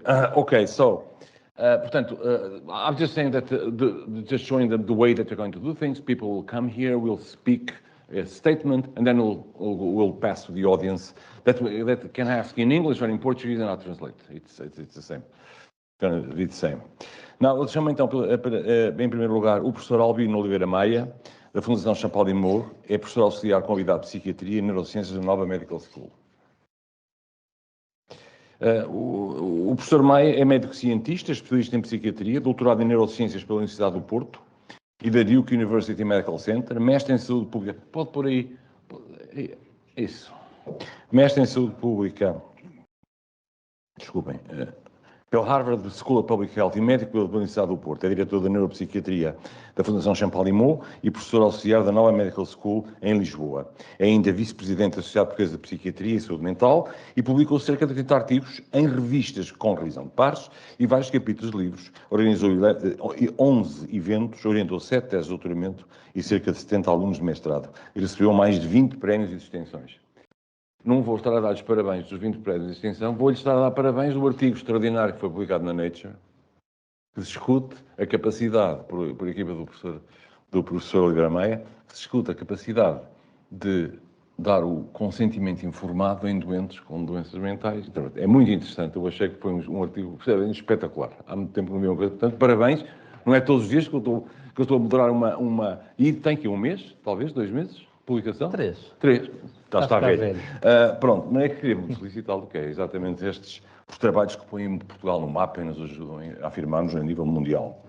A segunda pessoa que eu gostaria de convidar, e vou-lhe pedir para ela sentar ali ao meu lado, como é a única mulher neste palco, já adivinharam quem é, não é? É a professora Sofia Carvalho, que é professora catedrática de Ética e Bioética do ISBE e Ethics Work Package Leader da União Europeia, de uma área de drug repurposing, isto é, de reutilizar as drogas, os medicamentos, para outras indicações que não as aprovadas. Portanto, ela está a fazer um estudo a nível europeu, dirige um grupo a nível europeu, desta extraordinária importância que é pegar medicamentos que existem para indicações e depois orientá-los para outros. Isto veio muito através do Covid. Quando apareceu o Covid não havia nada para aquele tipo de SARS. O tipo 1 não tinha... Porque houve uma tentativa de ir buscar outros antivirais, foi aí que deu um enorme boost a esta área toda do reposicionamento farmacológico. A professora Ana Sofia Carvalho, de quem eu sou amigo há muitos anos, eu tive a honra de pertencer ao 3º mandato de 20 anos. Há 20 anos, na época do Conselho Nacional de Ética e Ciências da Vida, e ela sentava-se ao meu lado. Mas é que a gente fazia duas coisas. Aprendia imenso com as pessoas que lá estavam, que eram, de facto, gente com outro nível, e ríamos muito com as idiosincrasias de cada um deles, ao tentar mostrar que eram mais agudos que os outros. Mas foi um momento extraordinário, foram 5 anos fantásticos. Era uma reunião mensal, mas ficámos muito amigos e com enorme gosto que eu tenho aqui. A professora catedrática de Ética e Bioética da Faculdade de Medicina e Ciências Biomédicas da Universidade do Porto e é consultora de Ética dos hospitais CUF. É É professora associada com a graduação em Bioética até maio de 2021 e titular da Portuguese UNESCO Chair in Bioethics na Universidade Católica Portuguesa. Foi também até 2019 diretor do Instituto de Bioética. Foi até 2021 membro do European Group on Ethics in Science and Technology, que aconselha o Presidente da Comissão Europeia e membro do Conselho Nacional de Ética para as Ciências da Vida, eleita pelo Conselho de Reitores das Universidades Portuguesas, de 2009 a 2021. Ana Sofia, muito obrigado por a sua presença aqui. Chamo agora o professor António Santos, a quem peço que se sente aqui deste lado. Aqui. O professor António Santos é professor catedrático de Psicologia, membro do William James Center for Research e do ISPA, do Instituto Universitário. Muito obrigado. É licenciado em Psicologia Clínica pelo Instituto Superior de Psicologia Aplicada, do ISPA, e é doutorado em Psicologia do Desenvolvimento pela Universidade do Quebec, em Montreal. Atualmente é professor catedrático de Psicologia e membro fundador do William James Center for Research, no ISPA. É investigador principal em projetos financiados pela Fundação para a Ciência e Tecnologia, publicou em revistas científicas nacionais e internacionais e foi consultor de investigação na América do Norte e na Europa. A par da carreira académica, prosseguiu a sua formação profissional na Sociedade Portuguesa de Grupo Análise e Psicoterapia Analítica de Grupo e, como membro da Ordem dos Psicólogos Portugueses, obteve a especialidade de Psicologia Clínica e da Saúde e a especialidade avançada de Psicoterapia. Caro professor, muito obrigado por ter aceito o nosso conselho. Eu estou aqui numa reunião de peso, é só catedráticos, não sei se já repararam. Bem, o professor, dou-lhe mais 15 dias para ser catedrático, portanto, eu acho que com este artigo, para mim, já era catedrático, como se diz, por direito próprio, não é? Mas, enfim, sabem que chegar a catedrático é um exercício que precisa de ketamina muitas vezes, não é?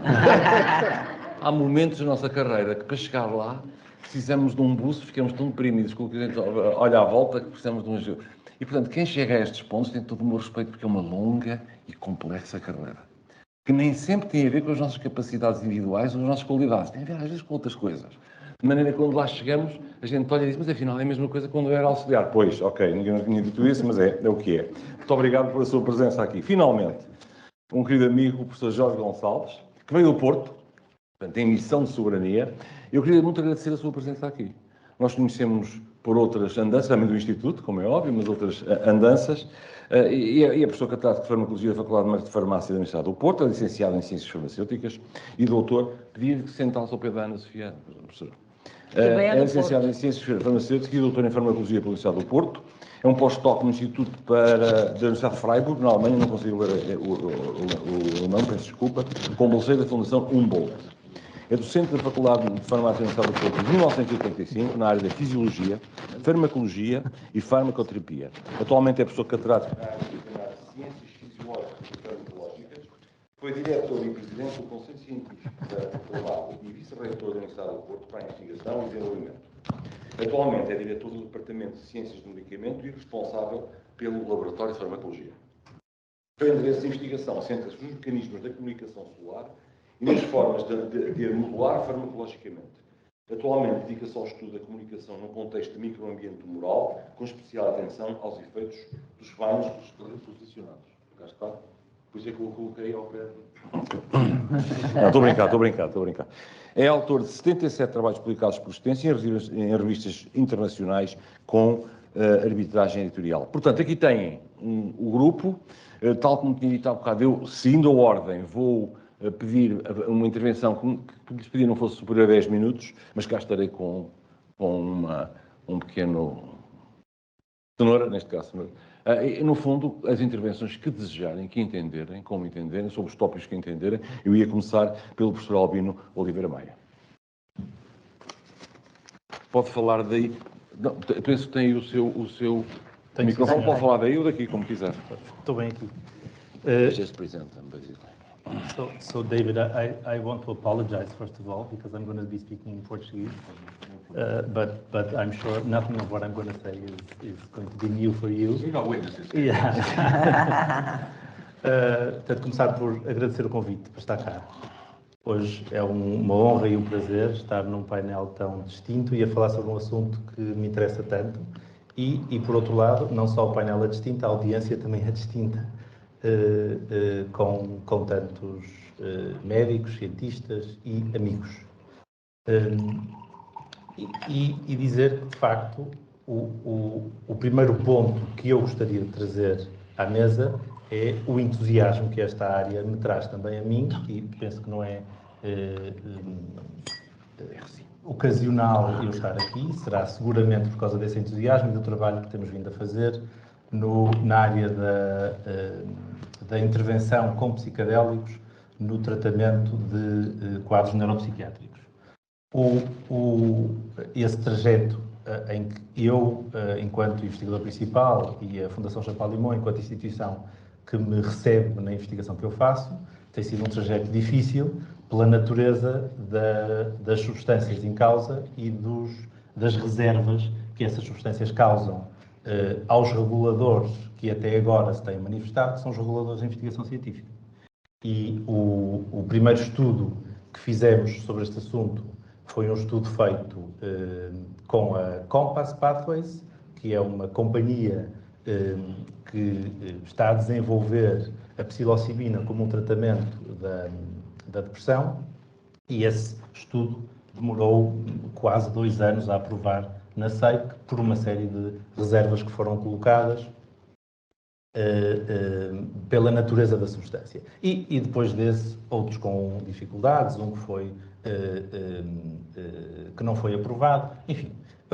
O trajeto tem sido um trajeto difícil e, portanto, eu partilho o entusiasmo e as preocupações. E, na verdade, o facto de estar dentro desta área, de conhecer a investigação, conhecer a ciência que é feita como médico, psiquiatra,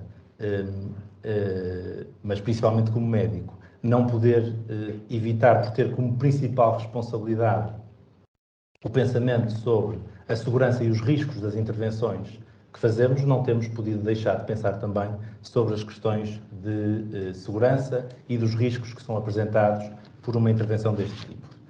E é evidente que uma das vantagens importantes da ketamina, da esketamina, que foi inspirada na primeira, e de outras substâncias como a psilocibina e outras que têm vindo a ser estudadas, uma das vantagens que temos é a sua enorme segurança farmacológica, na forma clássica como ela é pensada no domínio do medicamento. Mas a verdade também é que a utilização de substâncias deste tipo para o tratamento de doenças no domínio psiquiátrico cria desafios de segurança e até desafios éticos que são particulares, que não se prendem apenas a compreender se a tensão arterial aumentou, se há riscos do ponto de vista renal, cardíaco e etc. Portanto, um domínio que não é estritamente do domínio da medicina interna, digamos. E colocam-se no domínio das questões conceptuais, do ponto de vista do conceito que o próprio doente faz do tratamento, da forma como esse conceito lhe é apresentado, que se coloca também do ponto de vista do estabelecimento de uma relação privilegiada com as pessoas que estão a implementar e a propor esse tratamento, e no domínio específico dos psicodélicos, que não pode deixar de se colocar também pelo facto destas substâncias existirem também na sociedade com utilizações diferentes da utilização estritamente médica. E isso coloca o primeiro ponto, a primeira reserva, e eu estou seguro que a Ana Sofia vai falar sobre isto em mais extensão do que eu, portanto vou falar brevemente, que é dos riscos que surgem do entusiasmo que pessoas como o David e eu temos com estas substâncias e a sua utilização clínica, em relação à possibilidade de haver pessoas que, ouvindo esse entusiasmo e alavancando-se na autoridade que existe, mais dele do que minha, possam vir a assumir riscos na utilização da substância de uma forma que é não supervisionada. E isso, naturalmente, exige bastante cautela na comunicação pública. E vimos no último verão, na primavera e no verão, as consequências que houve de comunicações que existiram de vários stakeholders na área, que foram comunicações entusiásticas, e a resposta que isso motivou, eu não estou aqui como membro da direção da Sociedade Portuguesa de Psiquiatria e Saúde Mental, mas a verdade é que sou membro da Sociedade Portuguesa de Psiquiatria e Saúde Mental, não sou da direção do Colégio de Especialidade de Psiquiatria e Saúde Mental, mas sou psiquiatra, estou inscrito nesse colégio, portanto, sinto-me representado por ele, e essas duas estruturas, a Sociedade na pessoa do seu presidente e o Colégio da Especialidade na globalidade da direção, manifestaram preocupações explícitas nesse sentido. E essa preocupação foi uma preocupação, por um lado, em relação à possibilidade desta informação estar a ser utilizada de uma forma perigosa fora do uso clínico, mas também numa perspectiva do que é o uso clínico e como é que ele está a ser promovido, divulgado e etc. E aqui entramos nas questões da regulação. A enorme vantagem de um tratamento como a psicoterapia assistida por ketamina é que, em grande medida, é conceptualizável como um medicamento. E até agora, naquilo que nós fazemos em saúde mental, sabemos que aquilo a que nós temos conseguido dar maior acesso nos nossos doentes, eu não vou dizer que isso é positivo ou é negativo, estou a fazer uma observação da realidade. Aquilo a que nós temos conseguido dar maior acesso aos doentes é ao medicamento. Nós reconhecemos desde há décadas o valor, em muitas circunstâncias, equivalente ou superior ao do medicamento de intervenções psicoterapêuticas, e apesar de reconhecermos isto e de haver muita ciência a sustentá-lo, não temos um quadro que permita um acesso adequado à psicoterapia por parte dos doentes que dela necessitam. E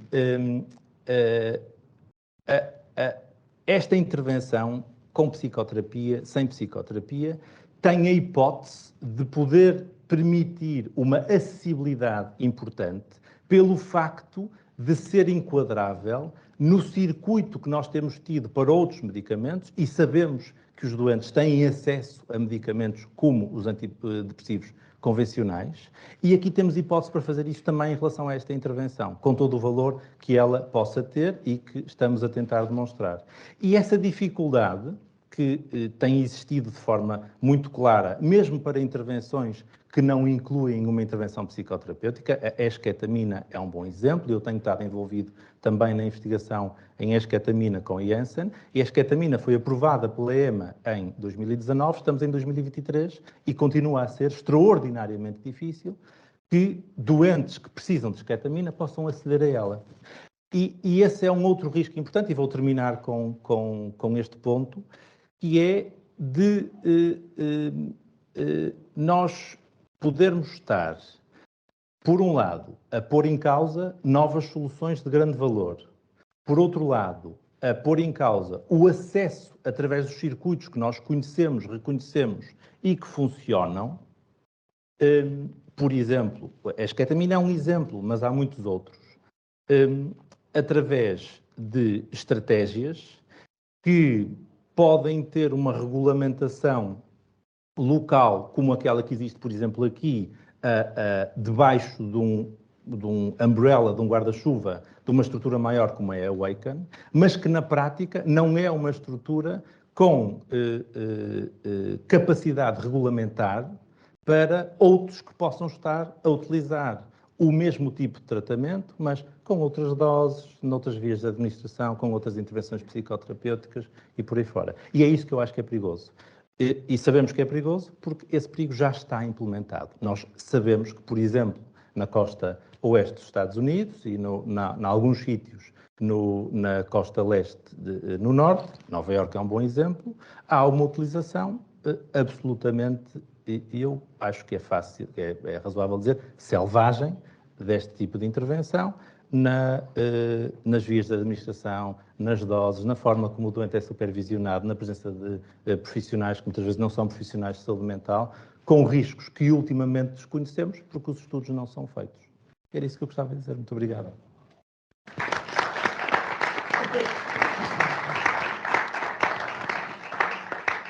Muito Muito obrigado, professor Oliveira-Maia. Eu podia passar a palavra então agora à professora Ana Sofia Carvalho, por favor. Bem, em primeiro lugar, eu quero pedir desculpas por estar de óculos de sol. Poderiam pensar que faz parte do outfit a ser integrativo daquilo que é o tema da conferência. Não, resume-se a uma questão relacionada com uma conjuntivite péssima que de alguma forma interfere na minha identidade e, portanto, vaidosa começou a ter a maior das dificuldades em que a maior parte das pessoas que aqui estão e que não me conhecem me reconhecessem com esta cara de avatar. E, portanto, peço já desculpa por esta indelicadeza.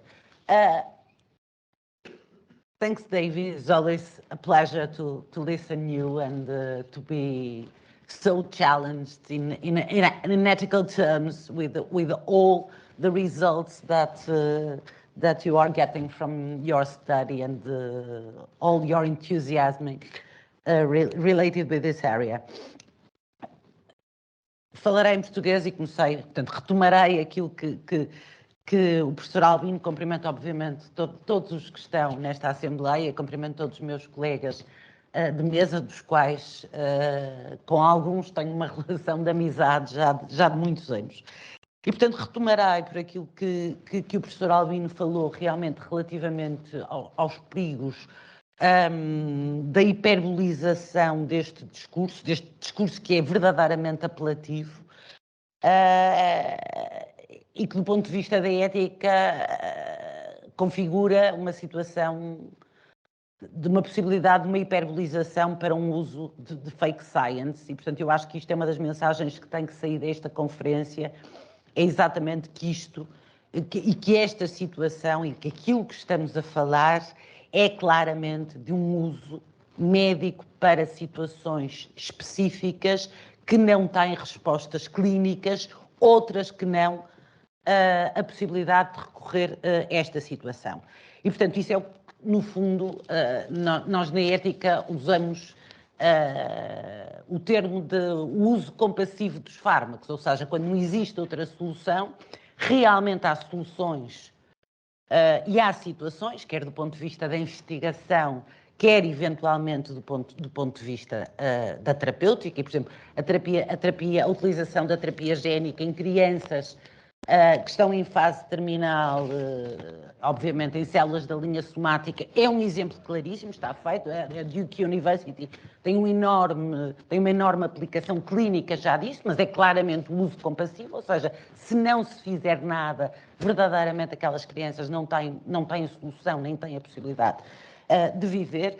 E, portanto, eu acho que uma das lições e das mensagens, e não sei se vai haver press release no final da conferência, é exatamente que aquilo que estamos a falar é de um uso perfeitamente terapêutico, porque realmente nestas situações específicas o potencial benefício compensa os eventuais riscos. E, portanto, eu acho que isso é algo que tem que ficar muito claro e fico muito claro, fico muito contente e muito feliz por ver pessoas realmente de áreas onde percebemos que hoje a investigação neste uso compassivo de novas estratégias, como é o caso das áreas nas adições, pode ser realmente tão importante perante aquilo que é já uma situação, não diremos pandémica, mas pelo menos epidémica, que está a acontecer não só em Portugal, mas no resto da Europa.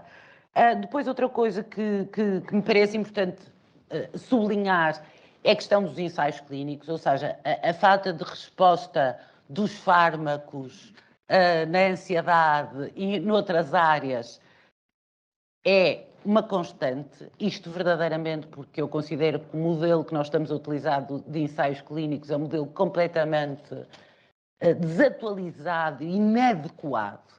E, portanto, nós sabemos hoje que, independentemente da regulação, independentemente de tudo, os critérios de inclusão nos ensaios clínicos, a falta de representatividade, a falta de eficiência da maior parte dos medicamentos em contexto real, prova que este modelo tem que ser repensado e, portanto, daí a importância do reposicionamento. O projeto, tal como o professor Vaz Carneiro estava a falar, portanto, eu sou responsável pela tarefa dos Ethical, Legal and Social Aspects no projeto que se chama Repurposing for Europe, portanto, que é o projeto guarda-chuva que, no fundo, vai definir as estratégias de reposicionamento de fármacos e como é que pode ser feito, e, portanto, isto tudo, obviamente, em articulação com os reguladores, com as EMAs, com as comissões europeias e com os reguladores nacionais, e é muito interessante realmente perceber de que forma é que toda esta investigação encaixa tão bem nesta questão de reposicionamento. Depois, relativamente ao consentimento informado, estaríamos aqui a fazer uma conferência e, portanto, aproveito também para dar os parabéns ao professor Albino pelo interessante artigo que foi publicado, mas do ponto de vista geral, o consentimento informado foi pensado numa lógica de começar a casa pelo telhado, ou seja, nós partimos do pressuposto que toda a gente tem capacidade de tomar uma decisão verdadeiramente consciente e informada e, portanto, nós vamos fazer um papel que, do ponto de vista de tratamento, tem 2 páginas, do ponto de vista de ensaio clínico tem 100. E, portanto, independentemente da literacia da pessoa, independente da vulnerabilidade em que a pessoa se encontra, e, obviamente, este tipo de pacientes depressivos, sem uma terapia eficaz, estão, obviamente, num estado de vulnerabilidade significativa, nós usamos sempre a mesma coisa. E a verdade é que aquilo não resulta, porque a maior parte das pessoas não está nem no preto, ou seja, não é verdadeiramente capaz de consentir, nem está no branco, nem está no preto, que é completamente incapaz de consentir, definido por aquilo que são os critérios juridicamente estabelecidos. Está naquela área cinzenta.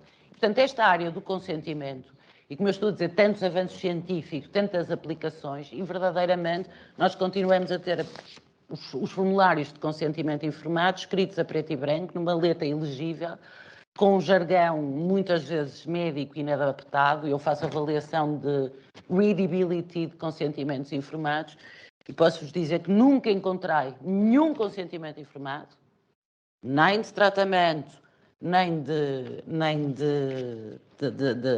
investigação, que tenham readability abaixo de nível universitário. Portanto, quando nós sabemos que o readability para a população portuguesa deve ser de 6º ano, quer dizer, estamos a falar de algo que é real e inimaginável e, portanto, que é uma situação, basicamente, é um jargão que toda a gente usa, mas a efetividade daquilo é absolutamente crucial. E, portanto, e nesta área específica eu acho que é preciso ter muito cuidado. Aliás, não é só nesta área, nós na psiquiatria sabemos que o consentimento tem sempre uma carga especial, exatamente porque há uma relação, porque há uma confiança, há um entregar diferente que existe em muitas outras especialidades. E, portanto, a forma e a liberdade que damos para o doente decidir deve ser muito cuidadosa. Eu imagino que já esteja a falar demais e, portanto, dê-me só o tempo que eu tenho. 1 minuto só? Ei, meu Deus, tanta coisa para dizer. Depois outra coisa que eu acho que é interessante em todo este discurso é que realmente, uma vez mais, ele vem provar que esta dualidade corpo-mente não faz sentido nenhum. E, portanto, como o professor Albino estava a dizer, nós basicamente hoje em dia muitas vezes usamos o fármaco como placebo para alguma coisa, porque nós sabemos perfeitamente que o fármaco não for acompanhado por outras circunstâncias e por um acompanhamento de proximidade, que o efeito daquele fármaco vai ser absolutamente diminuto. E, portanto, esta necessidade, no fundo, de voltarmos àquilo que é quase contraditório e que os nossos políticos adoram dizer, sem saber exatamente aquilo que quer dizer, que é os cuidados centrados na pessoa. E perceber que realmente cada pessoa é única, cada pessoa tem uma necessidade específica e que perante as circunstâncias daquilo que é os cuidados de saúde e os recursos de cuidados de saúde que enfrentamos não só em Portugal, mas em todo o mundo, realmente é preciso repensar esta lógica e voltar um bocadinho àquela velha medicina que a evidência, os dados científicos e tecnológicos são muito importantes, mas o médico sem competências morais, sem valores adequados. Daqui a 10 anos, estou certa que a inteligência artificial será muito melhor médico que ele. E, portanto, no fundo, dar esta comunicação com esta necessidade e com aquilo que o David nos trouxe de voltar a juntar coisas que tanto tempo tiveram distantes. Obrigado, professora Ana Sofia.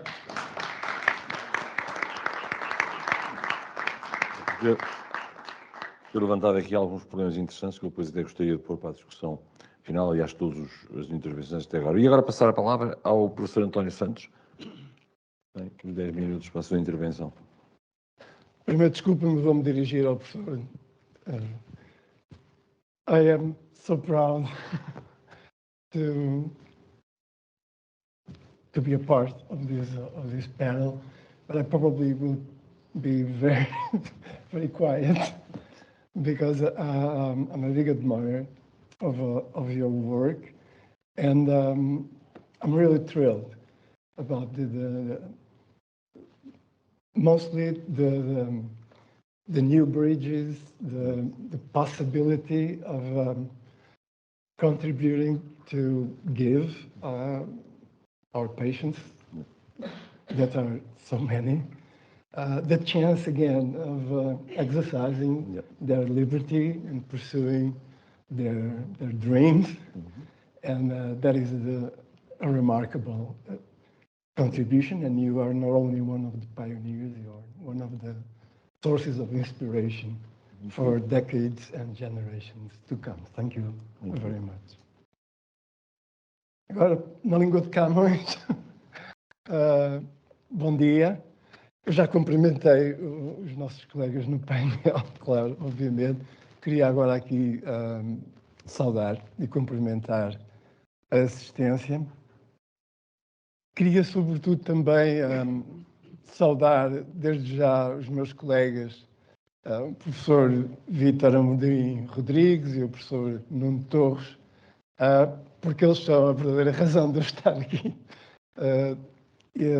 Quando chegamos ao professor catedrático, né, depois existe tanta diferença, depois nós vimos, é um bocadinho os presidentes da junta, né, que veio cortar a fita, quando na realidade era muito mais interessante ter aqui o professor Vítor Rodrigues, ou mesmo o professor Nuno Torres, que estão diretamente implicados nesta odisseia com a clínica da mudança, e desde já desejo a todos precisamente os melhores auspícios.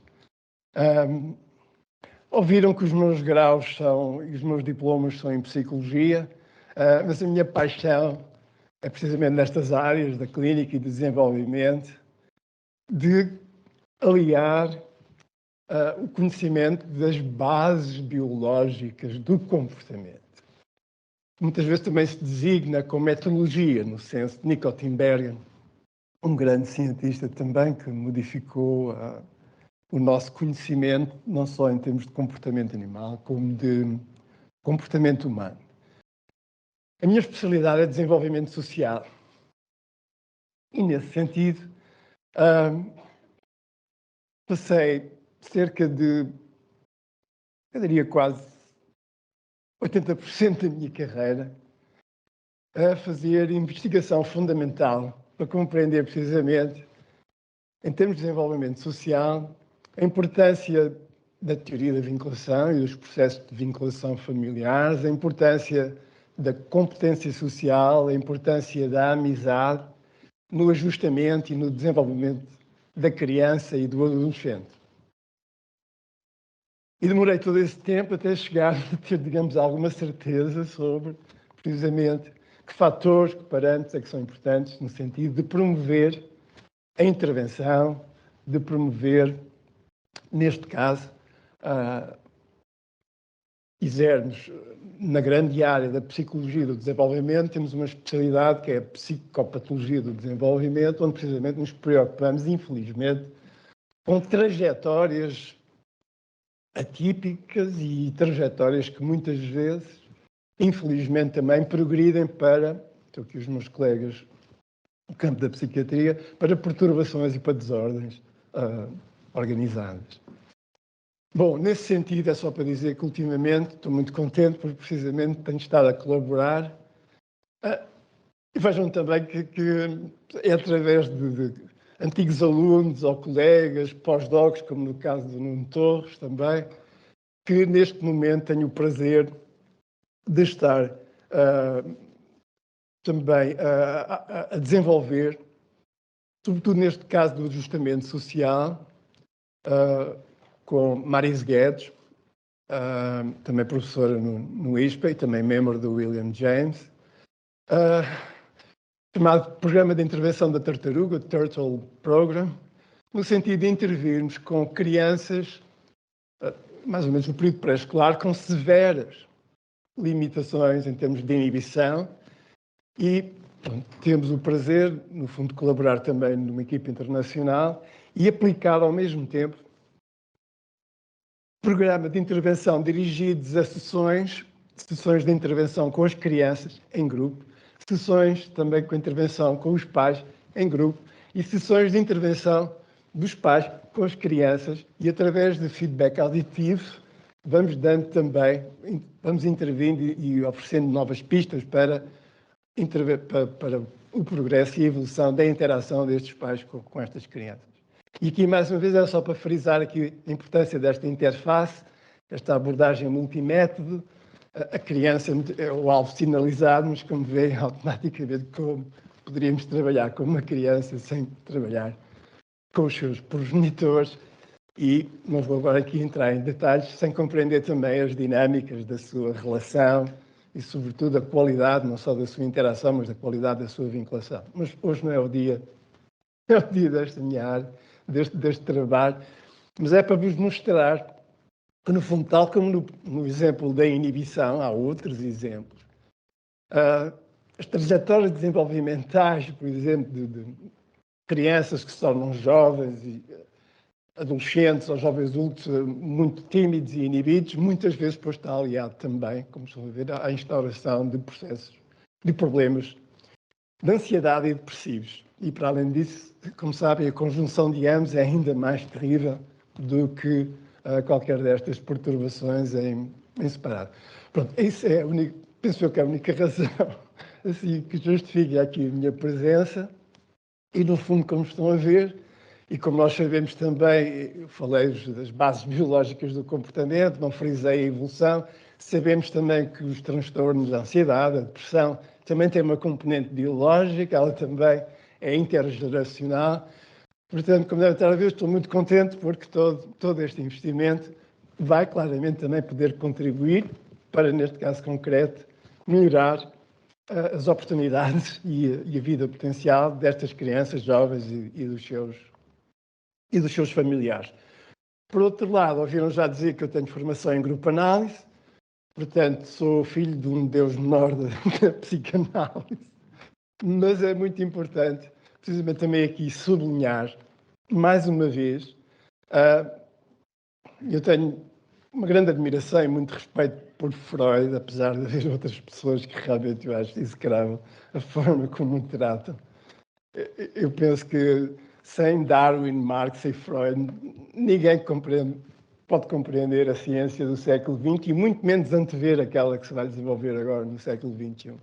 Mas o que é muito importante, precisamente, e o professor David Nutt magistralmente sublinhou, sem fazer grande alarde, é precisamente compreendermos, temos que compreender aqui as relações intersistémicas, no fundo, já não podemos falar de causalidades diretas há muito tempo, porque temos neurobiologia, comportamento, pensamento ou cognição.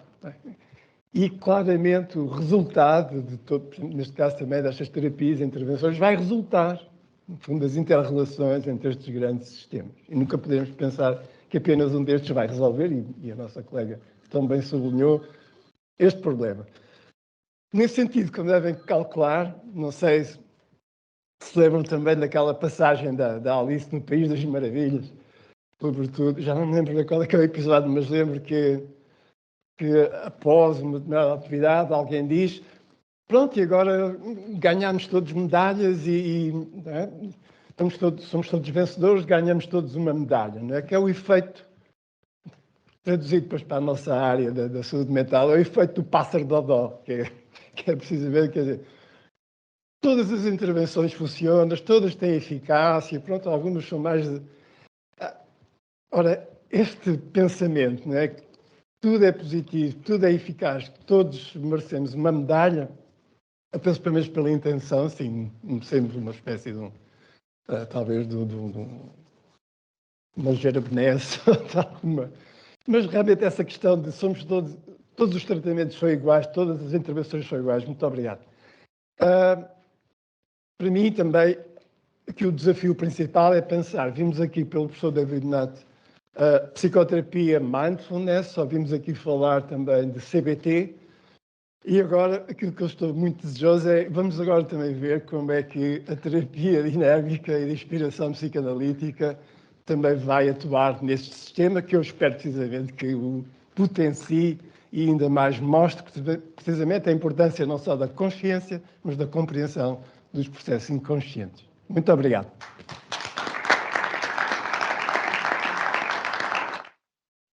Muito obrigado, professor António Santos, por respeitar também o tempo.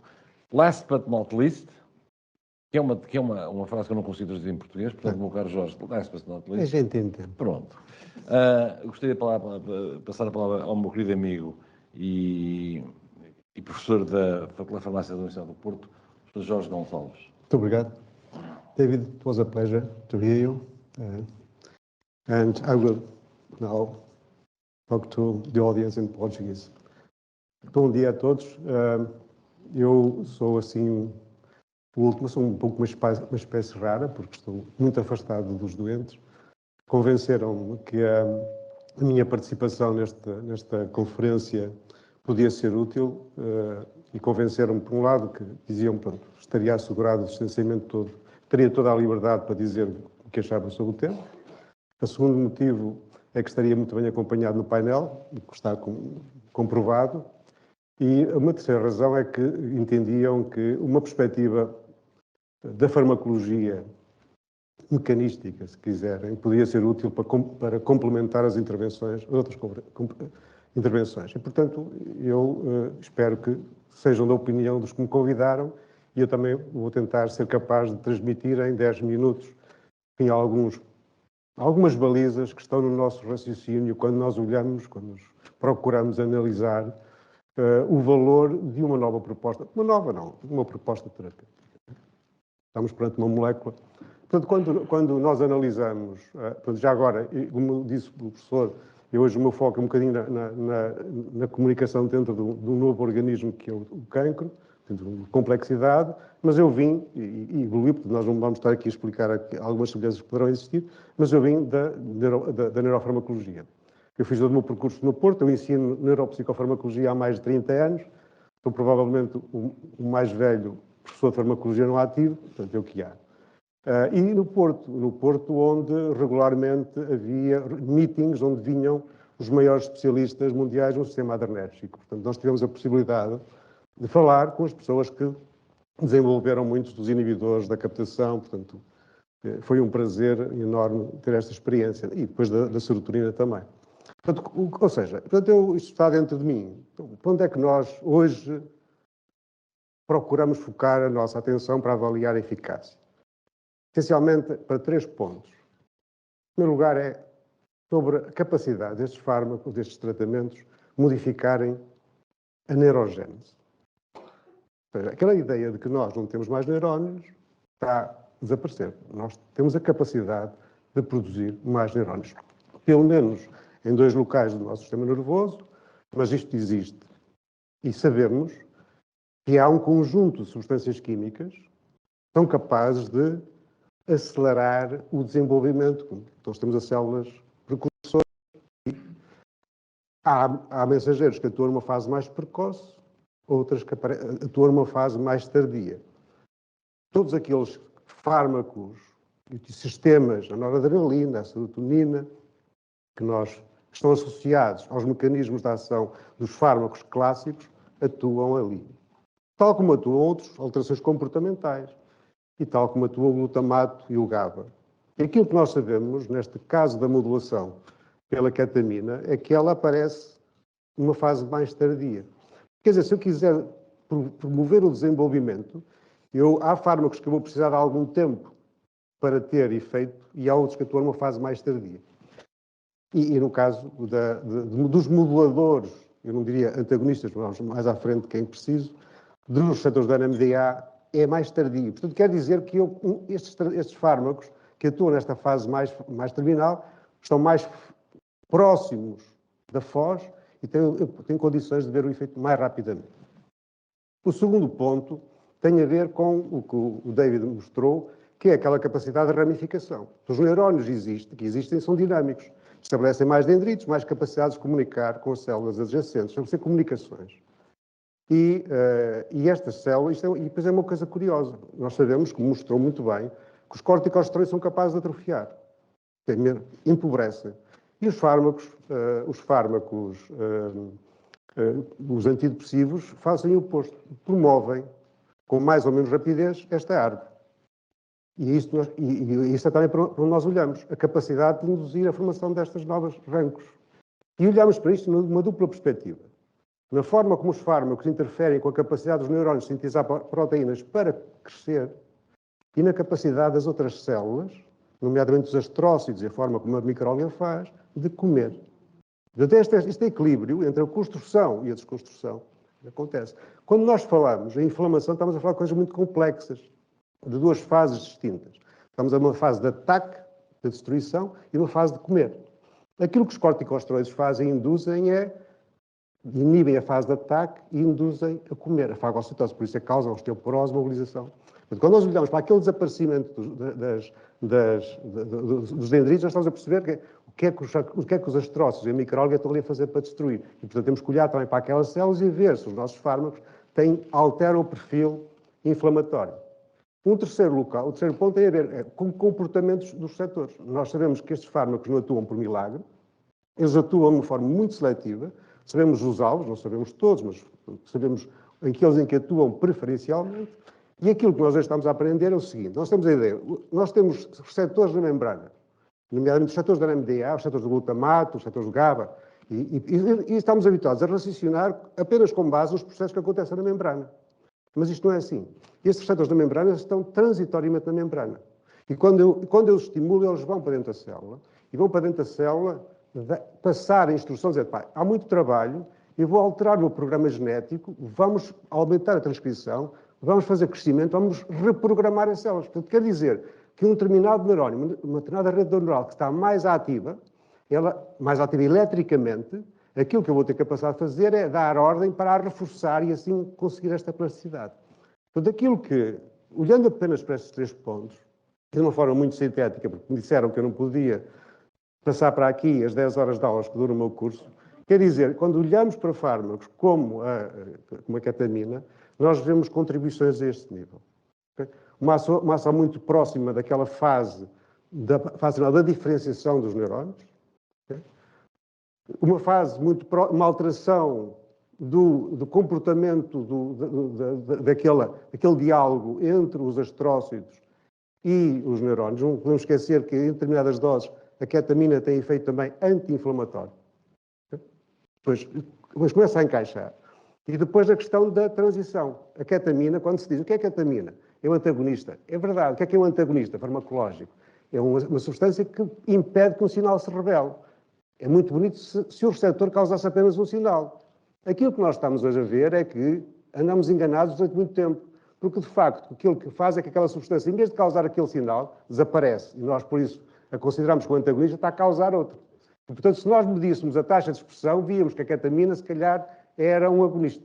Certo? E, portanto, é neste jogo que nós, com base nesta matriz, que nós raciocinamos e que integramos todo este conhecimento que temos, que estamos a evoluir. Portanto, aqui percebemos que a ketamina tem, obviamente, o seu lugar e que também tem termos de eficácia e termos de segurança. Portanto, este raciocínio também nos ajuda a perceber, a antecipar algumas das possíveis reações adversas e entender que podem surgir alterações neurológicas e tal, e, portanto, perceber que há ali uma janela de atividade e que nós podemos maximizar os efeitos. Portanto, esta é a contribuição que um humilde farmacologista pode dar para esta história, muito longe dos doentes, mas é isto.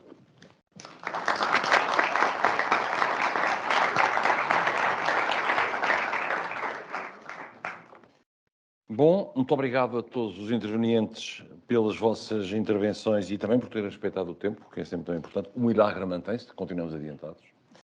E, portanto, eu vou passar já a palavra à audiência. Uma vez mais, se quiserem fazer em inglês, podem vir, por favor. Em português, ou posso traduzir como quiserem. É a vossa decisão.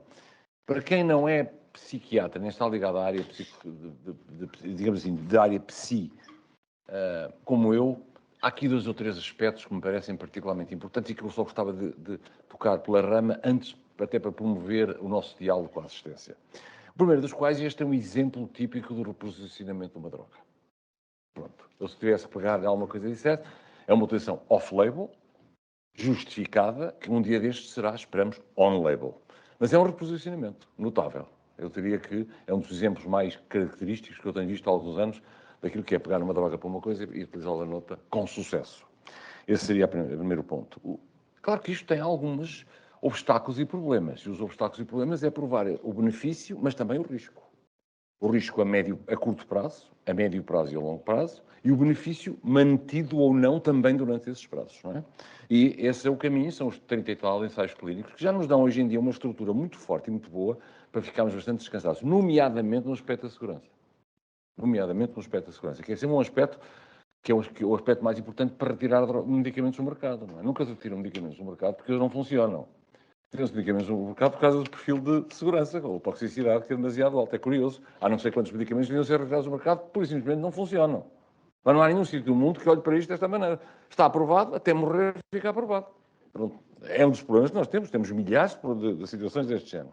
Depois, outra área muito interessante que a Ana Sofia falou tem a ver com a diferença que há na percentagem de resposta na prática clínica diária quando comparado com uma intervenção farmacológica num ensaio clínico.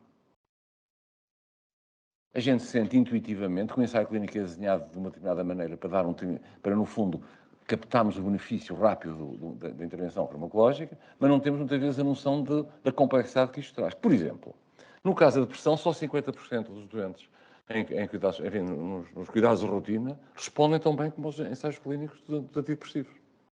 Na artrite reumatoide, 60% dos doentes não respondem tão bem como os medicamentos biológicos que foram testados precisamente para a sua doença.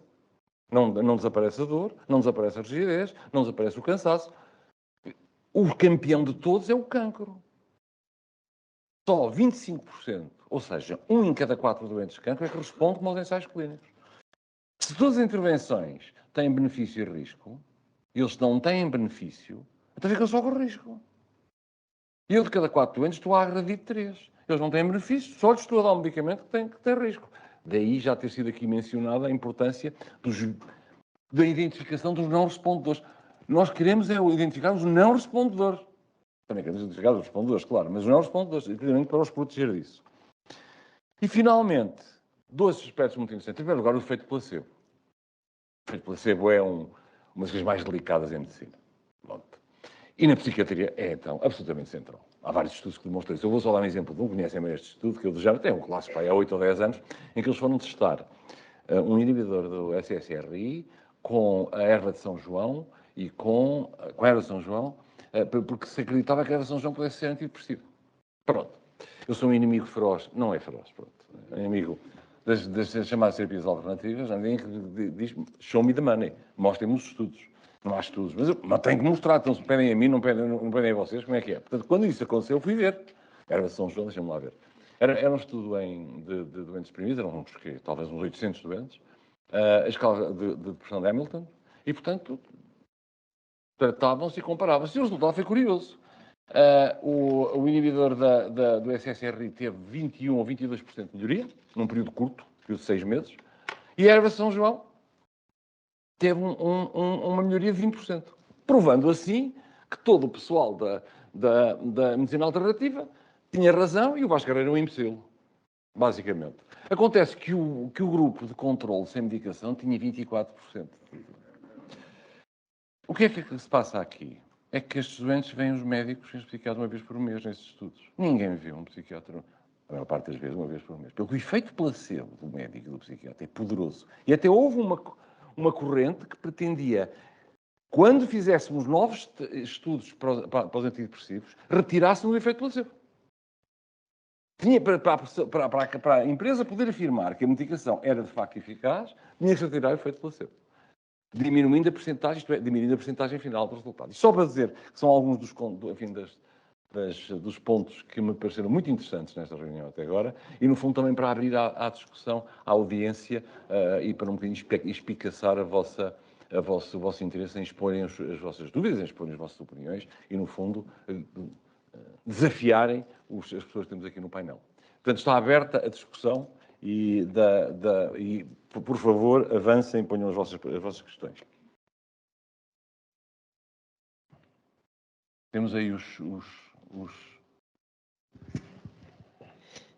pedia que se identificassem, dissessem quem são, e depois identificassem eventualmente no painel quem é que querem que responda. Para fazer a minha vida mais simples. Muito bem. O meu nome é Jaime Seabra, eu sou estudante finalista de Psicologia, mestrado de Psicologia, sou estagiário na Clinic of Change eu vou falar, se me permitem, em português e em inglês, porque a parte portuguesa é para o professor António J. e a parte em inglês é para o professor David Nutt. Diz só que não... 3 minutos. Sim, 3 minutos, é rápido. É para darmos oportunidade. É rápido. Para o professor António J. Santos, eu queria só relembrar uma branca que o professor teve, se me permite, é que aquela cena da Alice no País das Maravilhas, que o professor mencionou, da corrida das medalhas, chama-se The Caucus Race. Não sei qual é a tradução, mas chama-se The Caucus Race. Só para relembrar. Em inglês, então ia para o professor David Nutt. In the first, I would like to express my honor to be here. I started for studying one of your articles about the dopamine, the one about the dopamine. That's the first article that caught my attention about you and about your work.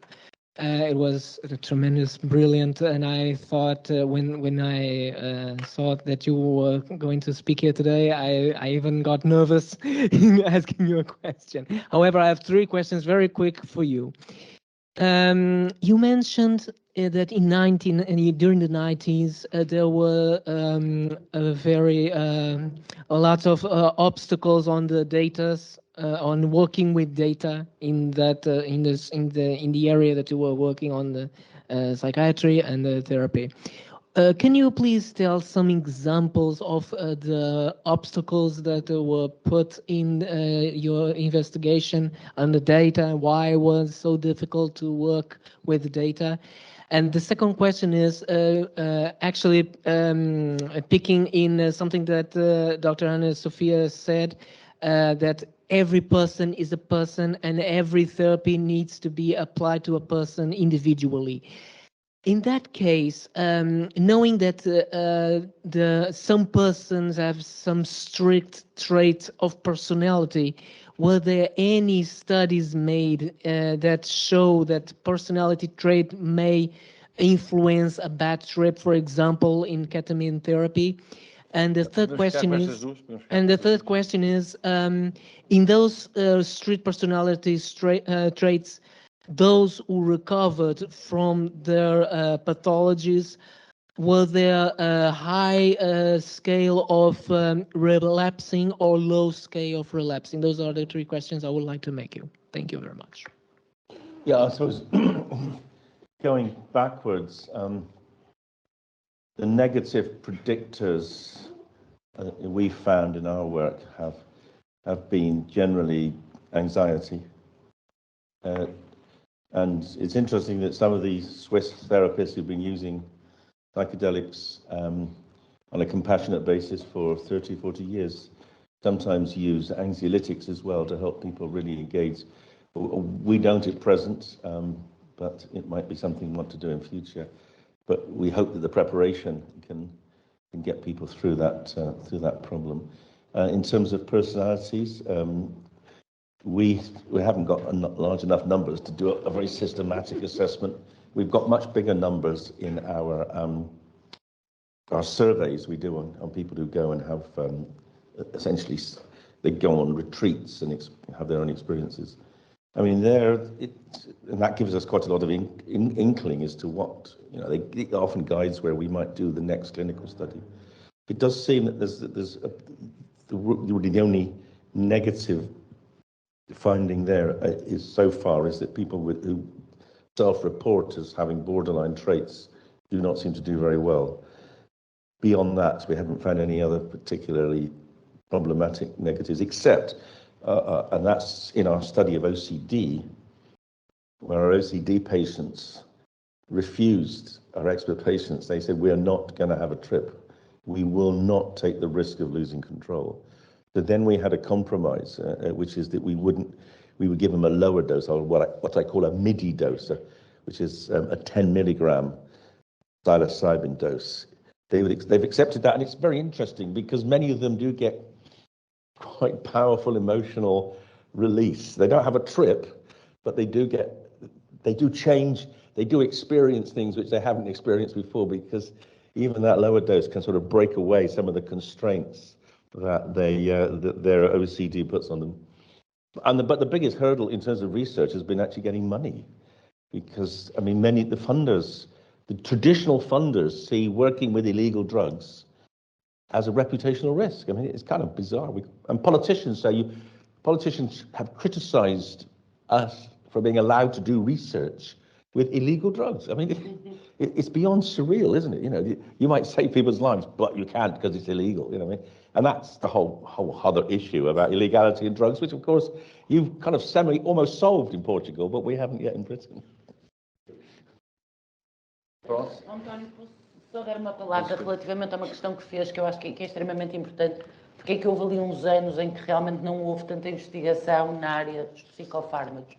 Isso teve a ver foi assinada uma convenção, que é uma convenção do Conselho da Europa, que se chama a Convenção dos Direitos do Homem e da Biomedicina, que tem um artigo que foi pessimamente interpretado durante muitos anos, que diz que realmente a investigação e os ensaios clínicos em pessoas não competentes de dar o seu consentimento só pode ser feita para o direito de benefício do mesmo. Quer dizer, toda a gente sabe que a maior parte da investigação não é feita para o direito de benefício do próprio, mas sim para o grupo onde ele está inserido. O que é que isso representou? Portanto, essa convenção foi assinada e ratificada pela maior parte dos países do Conselho da Europa, incluindo Portugal. E, portanto, durante muito tempo, as entidades reguladoras entenderam que a investigação na área da psiquiatria e a investigação na área da pediatria tinha limitações imensas. E, portanto, para aprovar ensaios clínicos e estudos nessa área era uma grande dificuldade. Portanto, entretanto, houve um movimento das sociedades europeias e dos psiquiatras e dos pediatras e etc. E, neste momento, as autoridades já entendem que, obviamente, uma situação desse género, o que aconteceu foi, se a tentativa era proteger os doentes, as crianças e os doentes psiquiátricos, o que aconteceu foi que os expôs muito mais, porque houve ali um período em que realmente os dados de investigação tiveram um decréscimo muito significativo. Obrigado. Jovem ali. E uma vez mais que... Há muito tempo não me chamavam jovem. Muito obrigada. Eu tenho óculos novos e vejo bem. Okay, so my question is for David. Thank you for your conference. It was very clearing. I learned a lot today, so I want to thank you for that. My name is Mara. I'm a clinical psychologist and a psychotherapist in a psychiatric hospital. And despite the fact that drugs should be regulated to be used in this way, it is a fact that we come across very oftenly with inpatients that use them and then have psychotic experiences, even though they're not psychotic patients. Mm. So my question is very selfish and it's clinical. In your opinion, should we have the guts to do the best with a bad job and embrace their trip and work in psychotherapy with that information? Or should we let them be and That's a great question. I've never thought about it before. Thank you. Let me reflect on that now, and I'll come back to you, because that's not a trivial question. I suspect there may be merit in doing something. rather than nothing, but I don't quite know what. You always have the duty to treat. Bom dia. O meu nome é Domingos Neto e sou médico psiquiatra. Bom dia, o meu nome é Domingos Neto, sou médico psiquiatra. E ontem Pode explicar. Não. Não. Não. Tem um botãozinho. Estou. Pronto. O meu nome é Domingos Neto, sou médico psiquiatra e ontem vi um doente de Beja que aparecia com uma depressão e já me vinha a tomar 150 miligramas de venlafaxina. O que é que eu faço? Portanto, era um homem agitado, por aí fora. O que é que eu faço? Aumento-lhe para 245 e ponho um brintélix de uma vortioxetina. Possivelmente seria um doente interessante para a ketamina, possivelmente porque é uma depressão refratária aos medicamentos tradicionais. Como é que isto se fazia? Quer dizer, o homem vinha a Lisboa, reparem que eu estou a ser muito Posso sugerir, depois falarmos no fim com as pessoas da clínica, se outros não se importam, depois falava com eles e dizem como é que se faz esse tipo de referências, está bem? É mais fácil. Mas a segunda pergunta é como é que me explica, apesar de tudo, como é que se a ketamina tem a hipótese de intervir numa depressão refratária, que é este caso? Todos os estudos indicam para aí, mas, repito, a gente no fim depois, por favor, contacta as pessoas. Eu prometi àquele nosso colega ali e depois assim. Não sei, desculpa, depois eu vou ver lá da mesa, é só levarem mais de 5 minutos, continuamos com muito tempo, não há crise.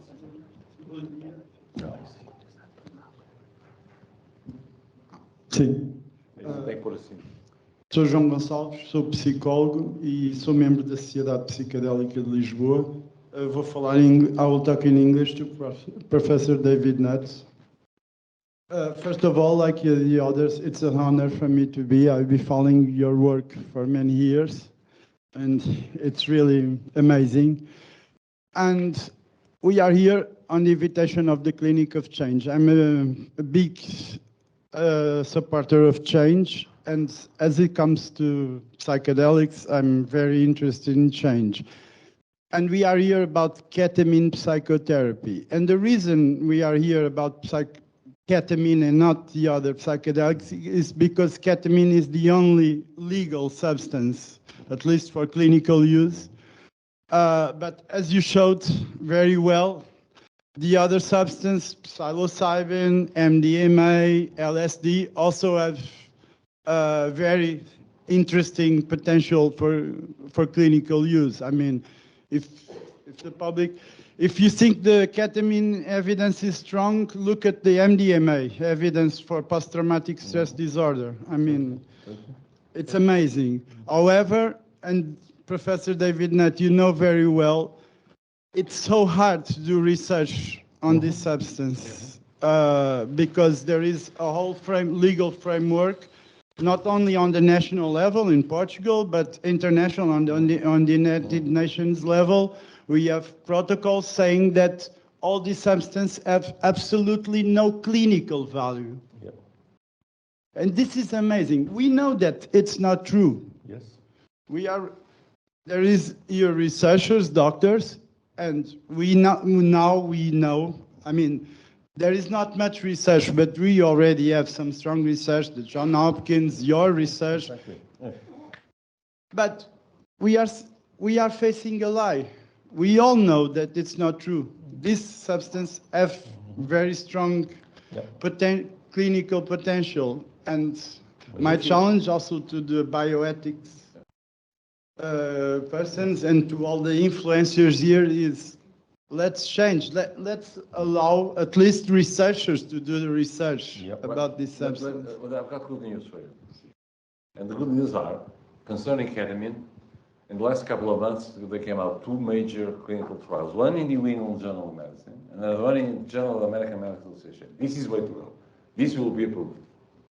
I have no doubt in my mind it will be approved, because now you hit the best journals. So that's what you should do. Thank you for the intervention. Can I just make a comment? Sure. Sorry. A lot of people assume that these drugs are legal in Portugal. Interestingly, but I have to explain that they're decriminalised but not legal, and so that's.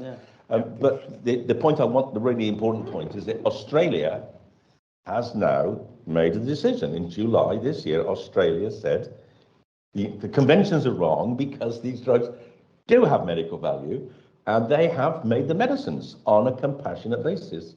Now, in theory, any country in the world can do that.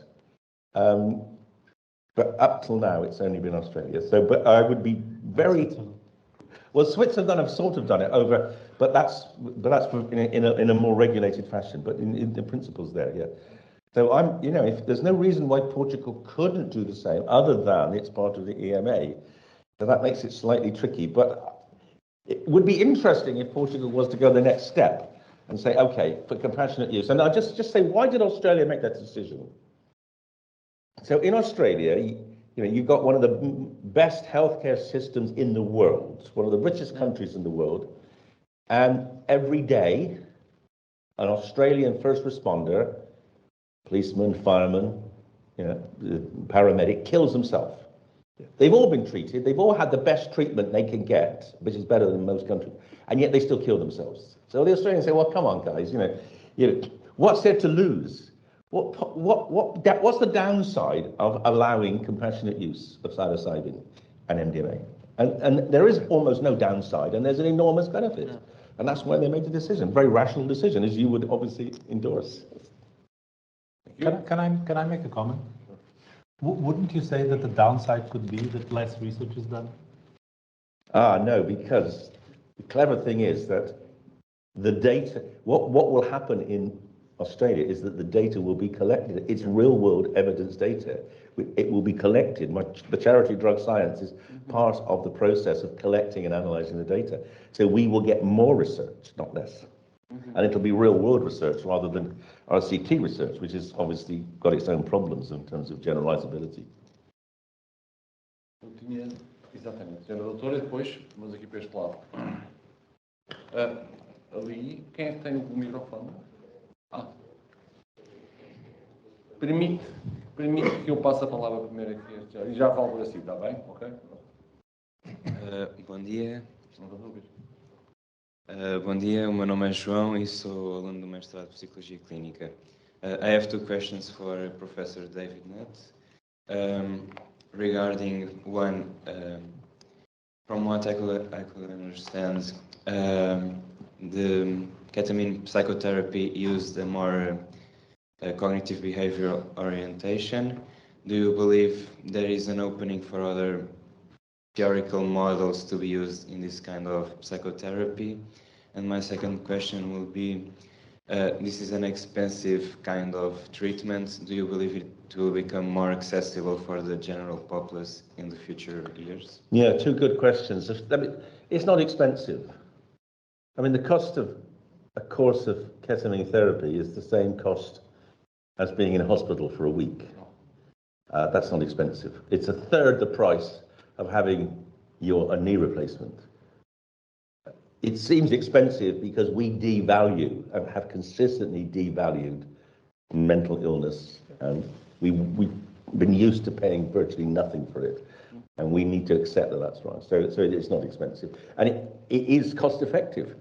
That's one of the reasons. Yeah. The kind of data we collect here, you collect here in Portugal, we're collecting in Britain, is already beginning to get the health services interested, because particularly in the field of addiction, the outcomes are really considerably better than what we're achieving up till now. So I think it'll turn out to be cost effective even in public health systems.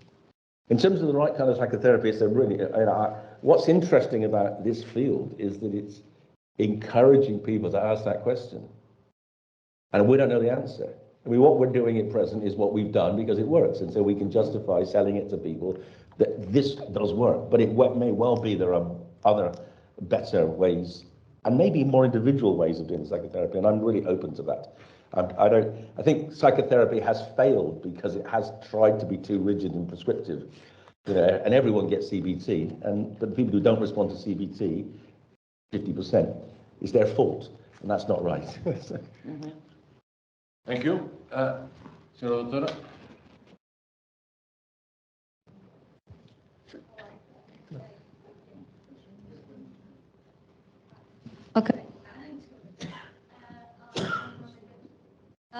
Olá, ok, agora está. Meu nome é Catarina Cunha, eu sou interna de psiquiatria, and I have a question for David Nutt, and it's regarding psychotherapy. If you think there's a specific type of psychotherapy that works best with psychedelics, or if all therapies could be adapted to psychedelics, or if it varies depending on the disease that is being treated. Yeah, again, it's a sort of extension of the previous question. The answer is we don't know. I think we can view it in separate phases, though. I think there's a general principle of being present during the trip and preparing for the trip. I think those are general rules. I think then subsequently, I think there may be scope for, depending on the nature of the illness, the nature of the insights that come from the trip, it may be appropriate to use different forms of therapy. And it's quite possible that after you have that sort of brain reset, it's quite possible that the forms of therapy which didn't work before might work after. So it's even possible that CBT would work after in these resistant patients in whom it's failed before. It's a huge question, and it's going to take an enormous amount of work to really answer that question. But it is an answerable question, and if we get enough therapists, then we will be able to answer it. Eu? E depois assim. Primeiro aquele. Ok? E depois a seguir. Maria João Heitor, psychiatrist. Thank you very much for the brilliant conference of Professor David Nutt and for the excellent contributions of the panel. I have two questions. The first one directed to David Nutt and to António Santos. And concerning the current clinical experience and research, is it correct to talk about ketamine-assisted psychotherapy, or instead we should refer to ketamine treatment combined with psychotherapy? This is my first question, and I have another one. Do you think they're different? Yes, because I think that when we mention, ketamine-assisted psychology, the main focus, we think it's the psychotherapy, you know, it's the ketamine-assisted psychotherapy. So, and when we talk about combined, because our current knowledge, as we know, even in the systematic studies, systematic literature review and meta-analysis, the studies involved are very heterogeneous in what concerns psychotherapy models or psychological interventions, and even some of them in what concerns the protocols involved in ketamine treatment. So that's why I think it's maybe too early to talk about ketamine assisted, and we should talk about the combination of two interventions. Well, yeah, that's a fair point. I mean, we can say categorically that ketamine works, and we have evidence. I've shown you that therapy plus ketamine is better than no therapy plus ketamine, at least for alcohol addiction. And that's what we know at present. Yeah, absolutely. My suspicion is, and our experience is growing, that the therapy does add significant value, but we cannot prove that. Certainly not in the case of depression. Yes. Can I add a comment? Yeah, please. So how would you interpret the effect size of that difference of ketamine plus psychotherapy versus ketamine plus psychoeducation? I would call it clinically meaningful. Sorry. That's a little bit of an in-joke, but I think it is. I wouldn't be pursuing it if I didn't believe it was clinically meaningful. Well, just to answer our colleague, we are in the presence of an interaction effect. So you can never translate an interactive effect into percentages of one or the other. It's the That's interaction. why I've asked that, yeah. The thing is that the same factor or cause doesn't work, doesn't influence in the same way either the levels or of the values of the second independent variable. So it's Your question is interesting, but I believe that Antonio. you already gave, Professor already gave the answer. Is clinical meaningful, and basically mathematically you have no way to disentangle that. Yes, I'm only thinking that one of the problems in ethics is normally that you are always using jargons. And here, my perception is that you are replacing scientific jargons by social jargons, like trips, hallucinogenics. Don't you think that policy of language could really have an impact in public? So don't you think that in medical terms we can replace trip for another more medical term, or hallucinogenics by, I don't know. There's some really, really important points. So I don't know if any of you read, after the Compass trial was published in New England Journal of Medicine, there was an editorial written by a fanatical prohibitionist American woman who determined to use the term hallucinogen rather than psychedelic. And in that particular editorial of about 500 words, he used the term hallucinogen about 10 times, deliberately to try to deny the therapeutic value, to focus on the fact it had an effect to make you hallucinate, which is a bad effect. So yes, the terminology is important. I don't know. You're right. Should we use the term trip or not? The thing about it, it's a very easy word to use because it does explain quite a lot. Yes, it is. But maybe you're right. The social weight of it's still the term, yeah. It's very related with illegal substance, Yeah, but then it's also related to a lot of music and a lot of art. And Steve Jobs, it has created, trips have created the biggest industry in the world. They're not always bad. I think the point is that the stigma is not the yes, trip. But there the stigma is over there, so... Ok. Doutor João Rolão, microfone. Tinha só uma segunda ponto, mas já lhe passo a palavra. Professor Vaz Carneiro, tinha só uma segunda questão, mas posso dar agora a palavra aos outros colegas e depois voltar. Importa-se? Não me importa nada. Muito obrigado. Desculpe lá, Maria João. Mine is very quick. My name is Miguel. I'm a psychotherapist. For Professor David Nutt and for others as well, who do you think, being a combination therapy between a doctor and a psychotherapist, who do you think should regulate this profession? The doctors or the psychologists, or maybe in the future, a scientific society in itself? Yeah, again, very important question. I'm a psychiatrist, so I think psychedelics will invigorate psychiatry. I've said many times, psychedelics will put the soul back into psychiatry, which actually has rather disappeared with more simple prescribing and less engagement with psychiatry. So I think as it's a medicine, it will have to be prescribed by psychiatrists, and I would like psychiatrists to be involved as therapists as well. And some of them are, some of our therapists are psychiatrists, and they really value it. But we will need more. Again, it's a joint action.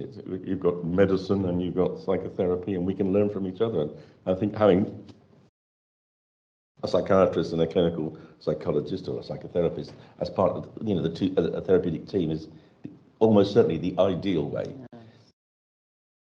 It's the logical of integrative medicine. In integrative medicine, you are not talking anymore about a person treating a patient, but a team treating the patient. So I think the future of healthcare will be quite integrative. If I may add, I think there's an important point, which is the first thing that is necessary is to be sure that the answer that Professor David Nutt gave here, that it's clinically significant, be sure that that's true. So that requires additional quantitative evidence, because we can't really present ketamine as something that is supported by 25 different studies and know that the majority of these studies have not used a ketamine-assisted psychotherapy model, and then use that data to support a more complex model.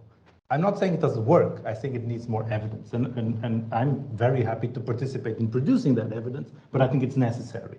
So I think the first thing we need is to demonstrate that we do need multiple professionals, because if we don't, we will roll this treatment out to many more people, and I think that is a very significant value. The second point is, if we conclude that it is necessary, we will necessarily need to use whatever is already in place and make it better, right? So there are independent bodies that regulate the different professions, right? And the different professions are going to continue to exist. And I think we need the assurances that the regulators of those professions provide to patients and to users to continue, right? We need to, patients that have a complaint need to know who they should complain to, and this body should exist in a way that is independent of the interests that are vetted in the treatment in itself. And they do exist. You have a medical association, you have a psychologist association, and they should continue to do their work even here. And in Portugal, I think we are trying to do a pretty good job in this, and there are people sitting in the audience who are participating in this work, which is trying to get together the boards, the associations that are obviously involved, psychologists, physicians, pharmacists, ethical bodies, get them together to think about how this could be done. Not to create new regulation, but to work together to understand how things that already exist can work towards protecting patients and protecting treatments. Because something going wrong in a treatment can be destructive for the way in which that treatment can help people in the future. And we've seen that in psychiatry over and over again in several different areas. Doutor, depois o Dr. João Molão, depois o Professor Jorge Gonçalves. Pedro Teixeira. I am a researcher at the University of Lisbon, at the Human Movement Sciences faculty. I research psychedelics and behavioral health, preventive health. First, my joy and deep joy that we are talking about the promise of psychedelics.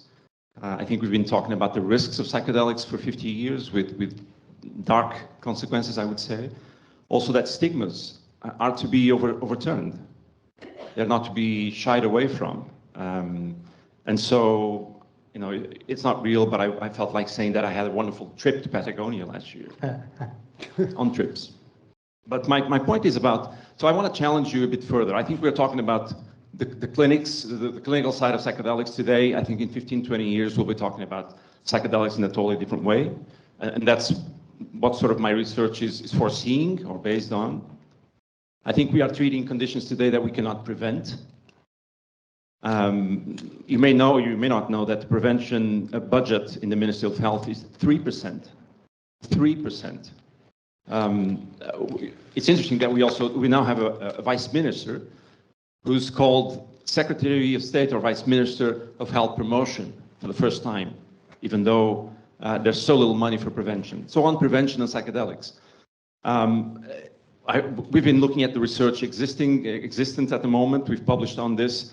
What we are seeing is that in clinical trials, in epidemiological trials, in naturalistic research, which I'm involved with. I'm now a researcher also at the ceremony study here, conducting research here in Portugal. What we're watching is that about half of the people, the evidence of course is not the ideal source, but it's what we have from different sources, half of the people are showing changes, spontaneous changes in physical activity and diet. Half of participants. As you may know, I mean, I was head of the Physical Activity National Promotion Program in Lisbon. I have a degree in nutrition. We know that diet and physical activity are by far the best preventive measures. They are actually good clinical practice, even for depression. So just challenging the panel to reflect on this. It's a bit forward thinking, but I think it's also our responsibility to think forward. Thank you. Thank you.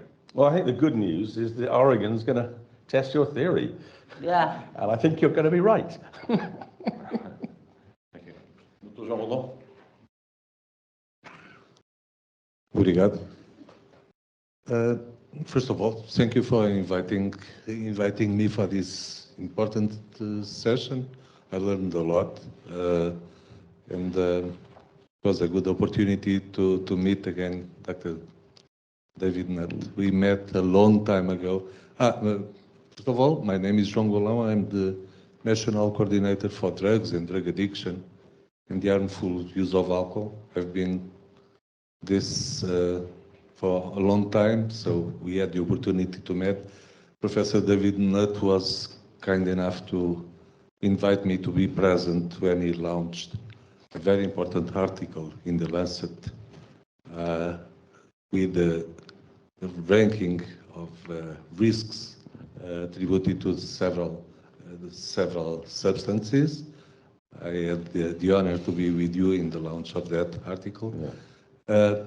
And what I want to say now about ketamine, about the theme of this session, is that we are about to reframe the national responses addressed to addictive behaviors and dependencies. We are going to have a vertical institute again, as we used to have until 2012. And I want to affirm here how interested we are in developing and participating in studies around the therapeutic use of substances, ketamine first of all, but for sure MDMA, LSD, psilocybin, whatever, since we will work happily with partners such as Infarmed, regulatory organization for, well, I don't know how to spell it in English, but with the boards of several, I completely agree with what Professor Albino Oliveira-Maia just said. We need to have a combined effort in order to make possible to study, having present that in some cases, with ketamine, we are talking about a medicine that is approved for a given indication, but we are working off-level in a new one, and we still have the abuse of that substance. It's considered as an illicit substance in some circumstances. In any one of the cases, we are available to work and to participate with all the partners involved and interested in studying the effects and taking the therapeutic advantages that they may have. So thank you for this opportunity. Again, another very sensible thing that Portugal is going to do. So I look forward to helping you and following your progress. One last thing. In order to get the frame for those studies, namely with substances that are considered illicit nowadays, such as MDMA, we can assume that we will work in the international fora where this kind of decisions are taken to be present and advocating for the possibility to develop clinical studies with them. Okay. Thank you. Just two brief notes. One is a comment about the relevance of psychiatry. Well, if we remember, neurogenesis was initially found in birds because we observed that during spring, the number of neurons that appear in some birds increased, and this was a way to prepare the bird to be more efficient in finding and to show their skills to find their respective mates. So it was like a learning opportunity. So if you look at this effect under this perspective, if you combine this opening of the doors of the gate with some positive influence in order to help the patient to go and to find the right balance, from my perspective, it makes sense. Second comment is about Pedro Teixeira's comment about the relevance of physical activity and diet. In my lecture, one of the last slides I present is a table with all drugs known and the relevance or on the role of, for instance, BDNF on the effect as a common path that all drugs interfere at this level. And on the other side, I show other activities, other non-pharmacological activities that also cause the same effect, increasing BDNF levels, namely physical activity, and also the diet. Because in the end, if you want to make the cell to grow, we need to activate the nutrient sensors that are inside the cell. So I challenge you to pay a little bit more attention to the mechanism, because the molecular mechanism, it may be complex, but in the end it helps, because if you combine the knowledge, the preclinical knowledge with the information you get from your patients, we can go far. Thank you. Eu tinha prometido à Maria João que deixava fazer a segunda pergunta. E depois temos tempo para mais uma. So it's a quick question. There is a huge enthusiasm, as it was already mentioned, around the role of psychedelics on mental disorders and substance use disorders. And my question is, what would be the right path and the right ingredients to communicate with the public in general, and also to policy makers and policy with policy makers? And what would be the main aspects to address in the regulation, as Professor Albino Oliveira-Maia and Dr. João Golão have already mentioned, because it is extremely important to know in other countries in Europe, mainly, what was this path and these ingredients, and what would be, or here in Portugal. Thank you. Well, I mean, I'm going to give you an answer which is a bit predictable, but I translate my books into Portuguese and serialize them in the newspapers. Certainly the psychedelics one, because that would actually communicate very efficiently both the history, the misinformation, and the new science.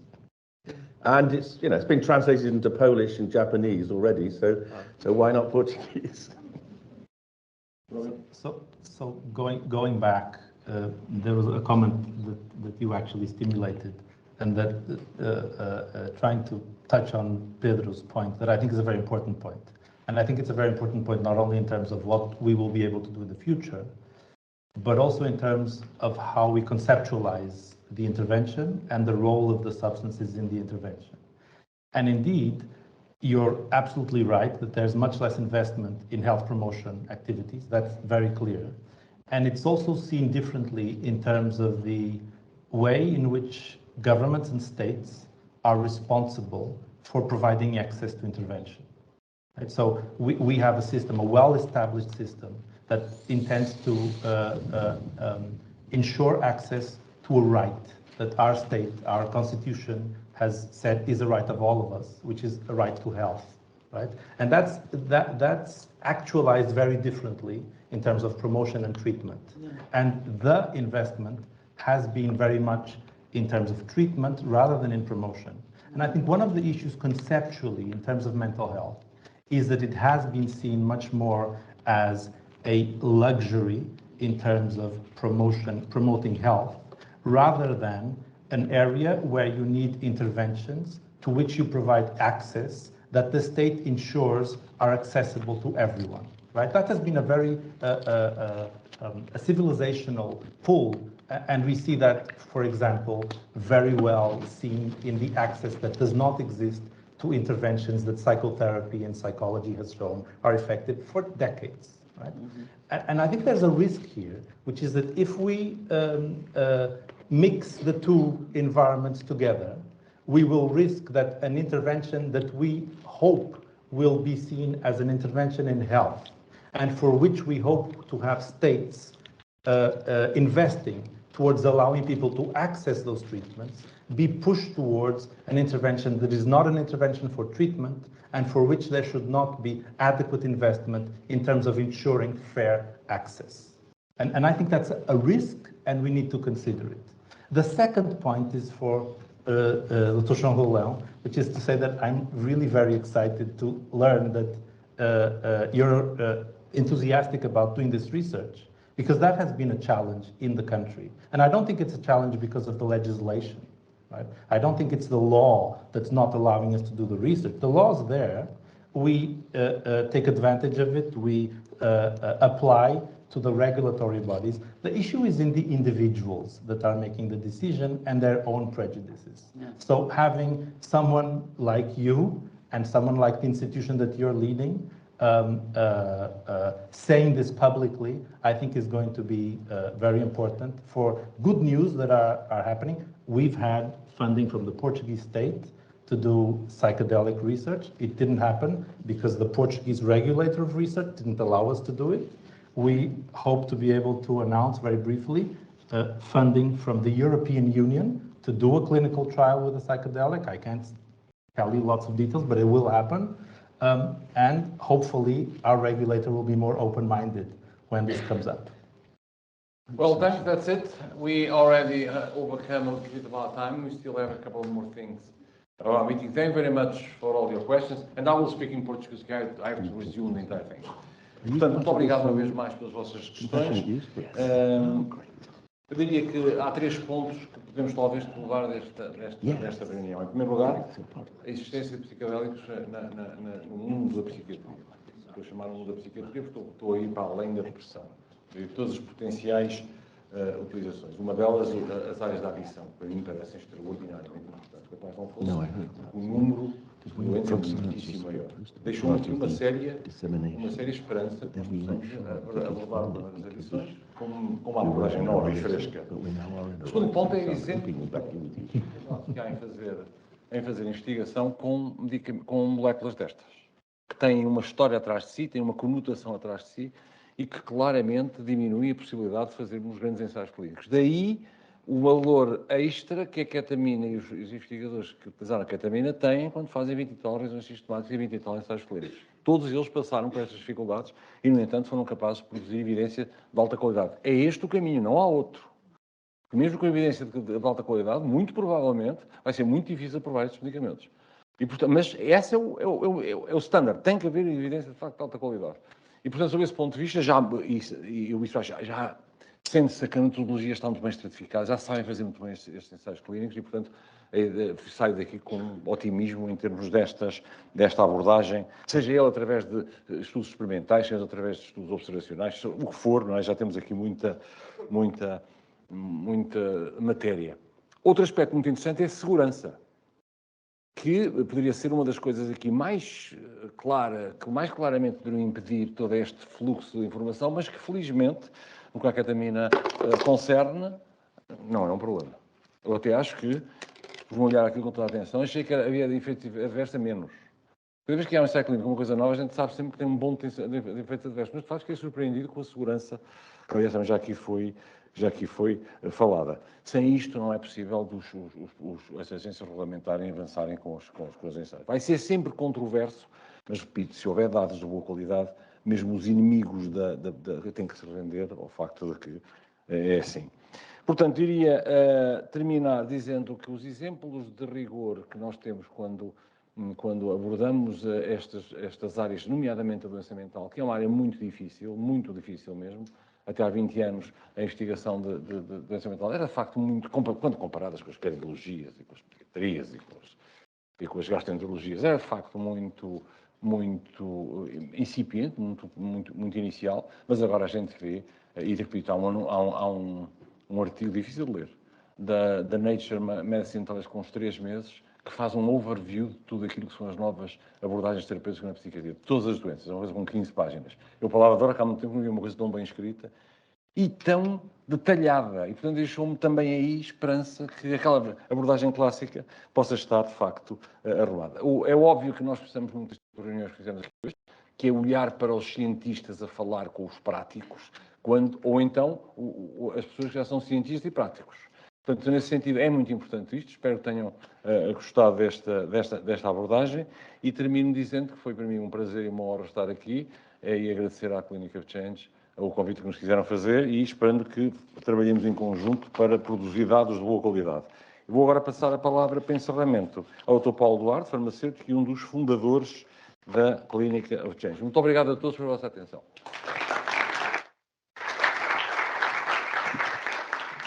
Muito bem, boa tarde a todos. Eu sei que a sessão vai longa e a última coisa que queria era ouvir mais alguém falar neste momento, depois deste painel científico, e portanto vou procurar ser o mais breve possível e, acima de tudo, dizer o quão feliz estamos por termos estado juntos hoje. E, portanto, tenho duas palavras hoje, uma palavra de agradecimento e uma segunda palavra de compromisso. De agradecimento a quem? Agradecimento a este magnífico painel, em primeiro lugar, ao professor David Nutt. Thank you, Professor David Nutt, joining us. It is really a pleasure to have you here. Em segundo lugar, ao ISBE e ao ISPA, que nos apoiaram na organização desta iniciativa. Uma palavra especial para o Vítor e para a nossa equipa clínica, que tem estado connosco desde o primeiro momento. Não só a equipa médica, psiquiátrica, os nossos psicólogos, mas também os farmacêuticos, os médicos anestesistas e os enfermeiros que trabalham connosco diariamente na nossa operação. À Fundação PLMJ, que nos cedeu e ajudou neste espaço. Eu acredito, ou nós acreditamos, que o principal objetivo deste evento era sairmos um pouco mais preparados para caminhar neste domínio. E por isso, a segunda palavra que eu disse que era de compromisso. E compromisso com o quê? Este projeto nasceu de 2 transmontanos e um beirão. Um psicólogo, um gestor e um farmacêutico. Isto eu não vou contar nenhuma anedota, sério, não honestamente. E que começou porque nós decidimos que estávamos numa fase da vida de mudar. Acho que estávamos na nossa fase de repurpose. Era repurpose. Encontrar um novo propósito para o que fazíamos e aquilo que gostaríamos de fazer. E nesse domínio juntámos, escolhemos algumas áreas de trabalho e identificámos a área da saúde mental como uma área que na área da saúde claramente estava aquém daquilo que deveria ser do ponto de vista da notoriedade pública, daquilo que é necessário acontecer para que vivamos melhor, e vivemos mais tempo, e vivemos mais saudáveis. E, infelizmente, a área da saúde mental era uma das áreas a que chegámos. Depois, por acaso, acabamos por cair nos psicodélicos e na ketamina. Porque fomos procurar onde é que estava algo que, não sendo experimental, fosse suficientemente robusto e inovador para nos poder ajudar a implementar um novo modelo em Portugal e trazê-lo e torná-lo acessível aos portugueses, respeitando sempre o trabalho que já se fazia e se faz nos hospitais públicos e as outras clínicas já existiam neste domínio. E foi nesse caminho que procurámos a parceria com o Awaken Life Sciences. Esta é a área demasiado sensível e nós não podemos viver tanto no experimentalismo, temos que passar mais para a área da inovação. Temos que ter consciência e capacidade daquilo que fazemos, temos consciência que fazemos bem e precisamos desse reforço, precisamos desse conforto, conjuntamente com o desenvolvimento desta equipa clínica. Dizer-vos também que, no fundo, o nosso compromisso é, em primeiro lugar, com as pessoas que vivem com saúde mental, ou com problemas de saúde mental. Em segundo lugar, com a sociedade como um todo e para os decisores políticos, e agradeço imenso ao professor João Golão e ao Dr. João Golão por responder sempre a estes desafios.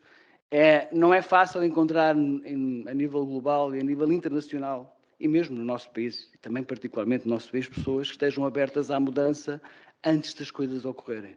Normalmente, só muito depois é que os decisores se costumam associar a este tipo de projetos. O João Golão há anos que tem-nos ensinado exatamente o oposto. Primeiro quer aprender, primeiro quer reconhecer e depois está disponível para experimentar.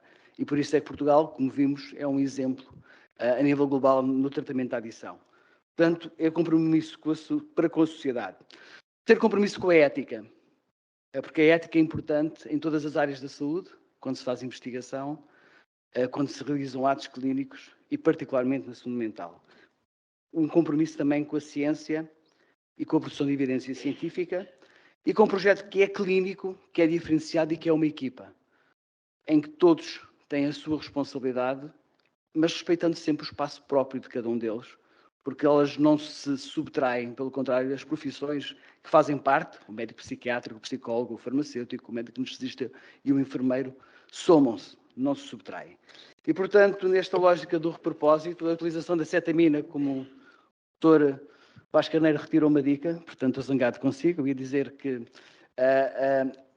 esta situação da cetamina era um claro caso de reposicionamento de um determinado medicamento e se há repurpose que pode e deve ser aflorado na área da saúde mental, é o caso da cetamina que deve e pode ser explorado por todos.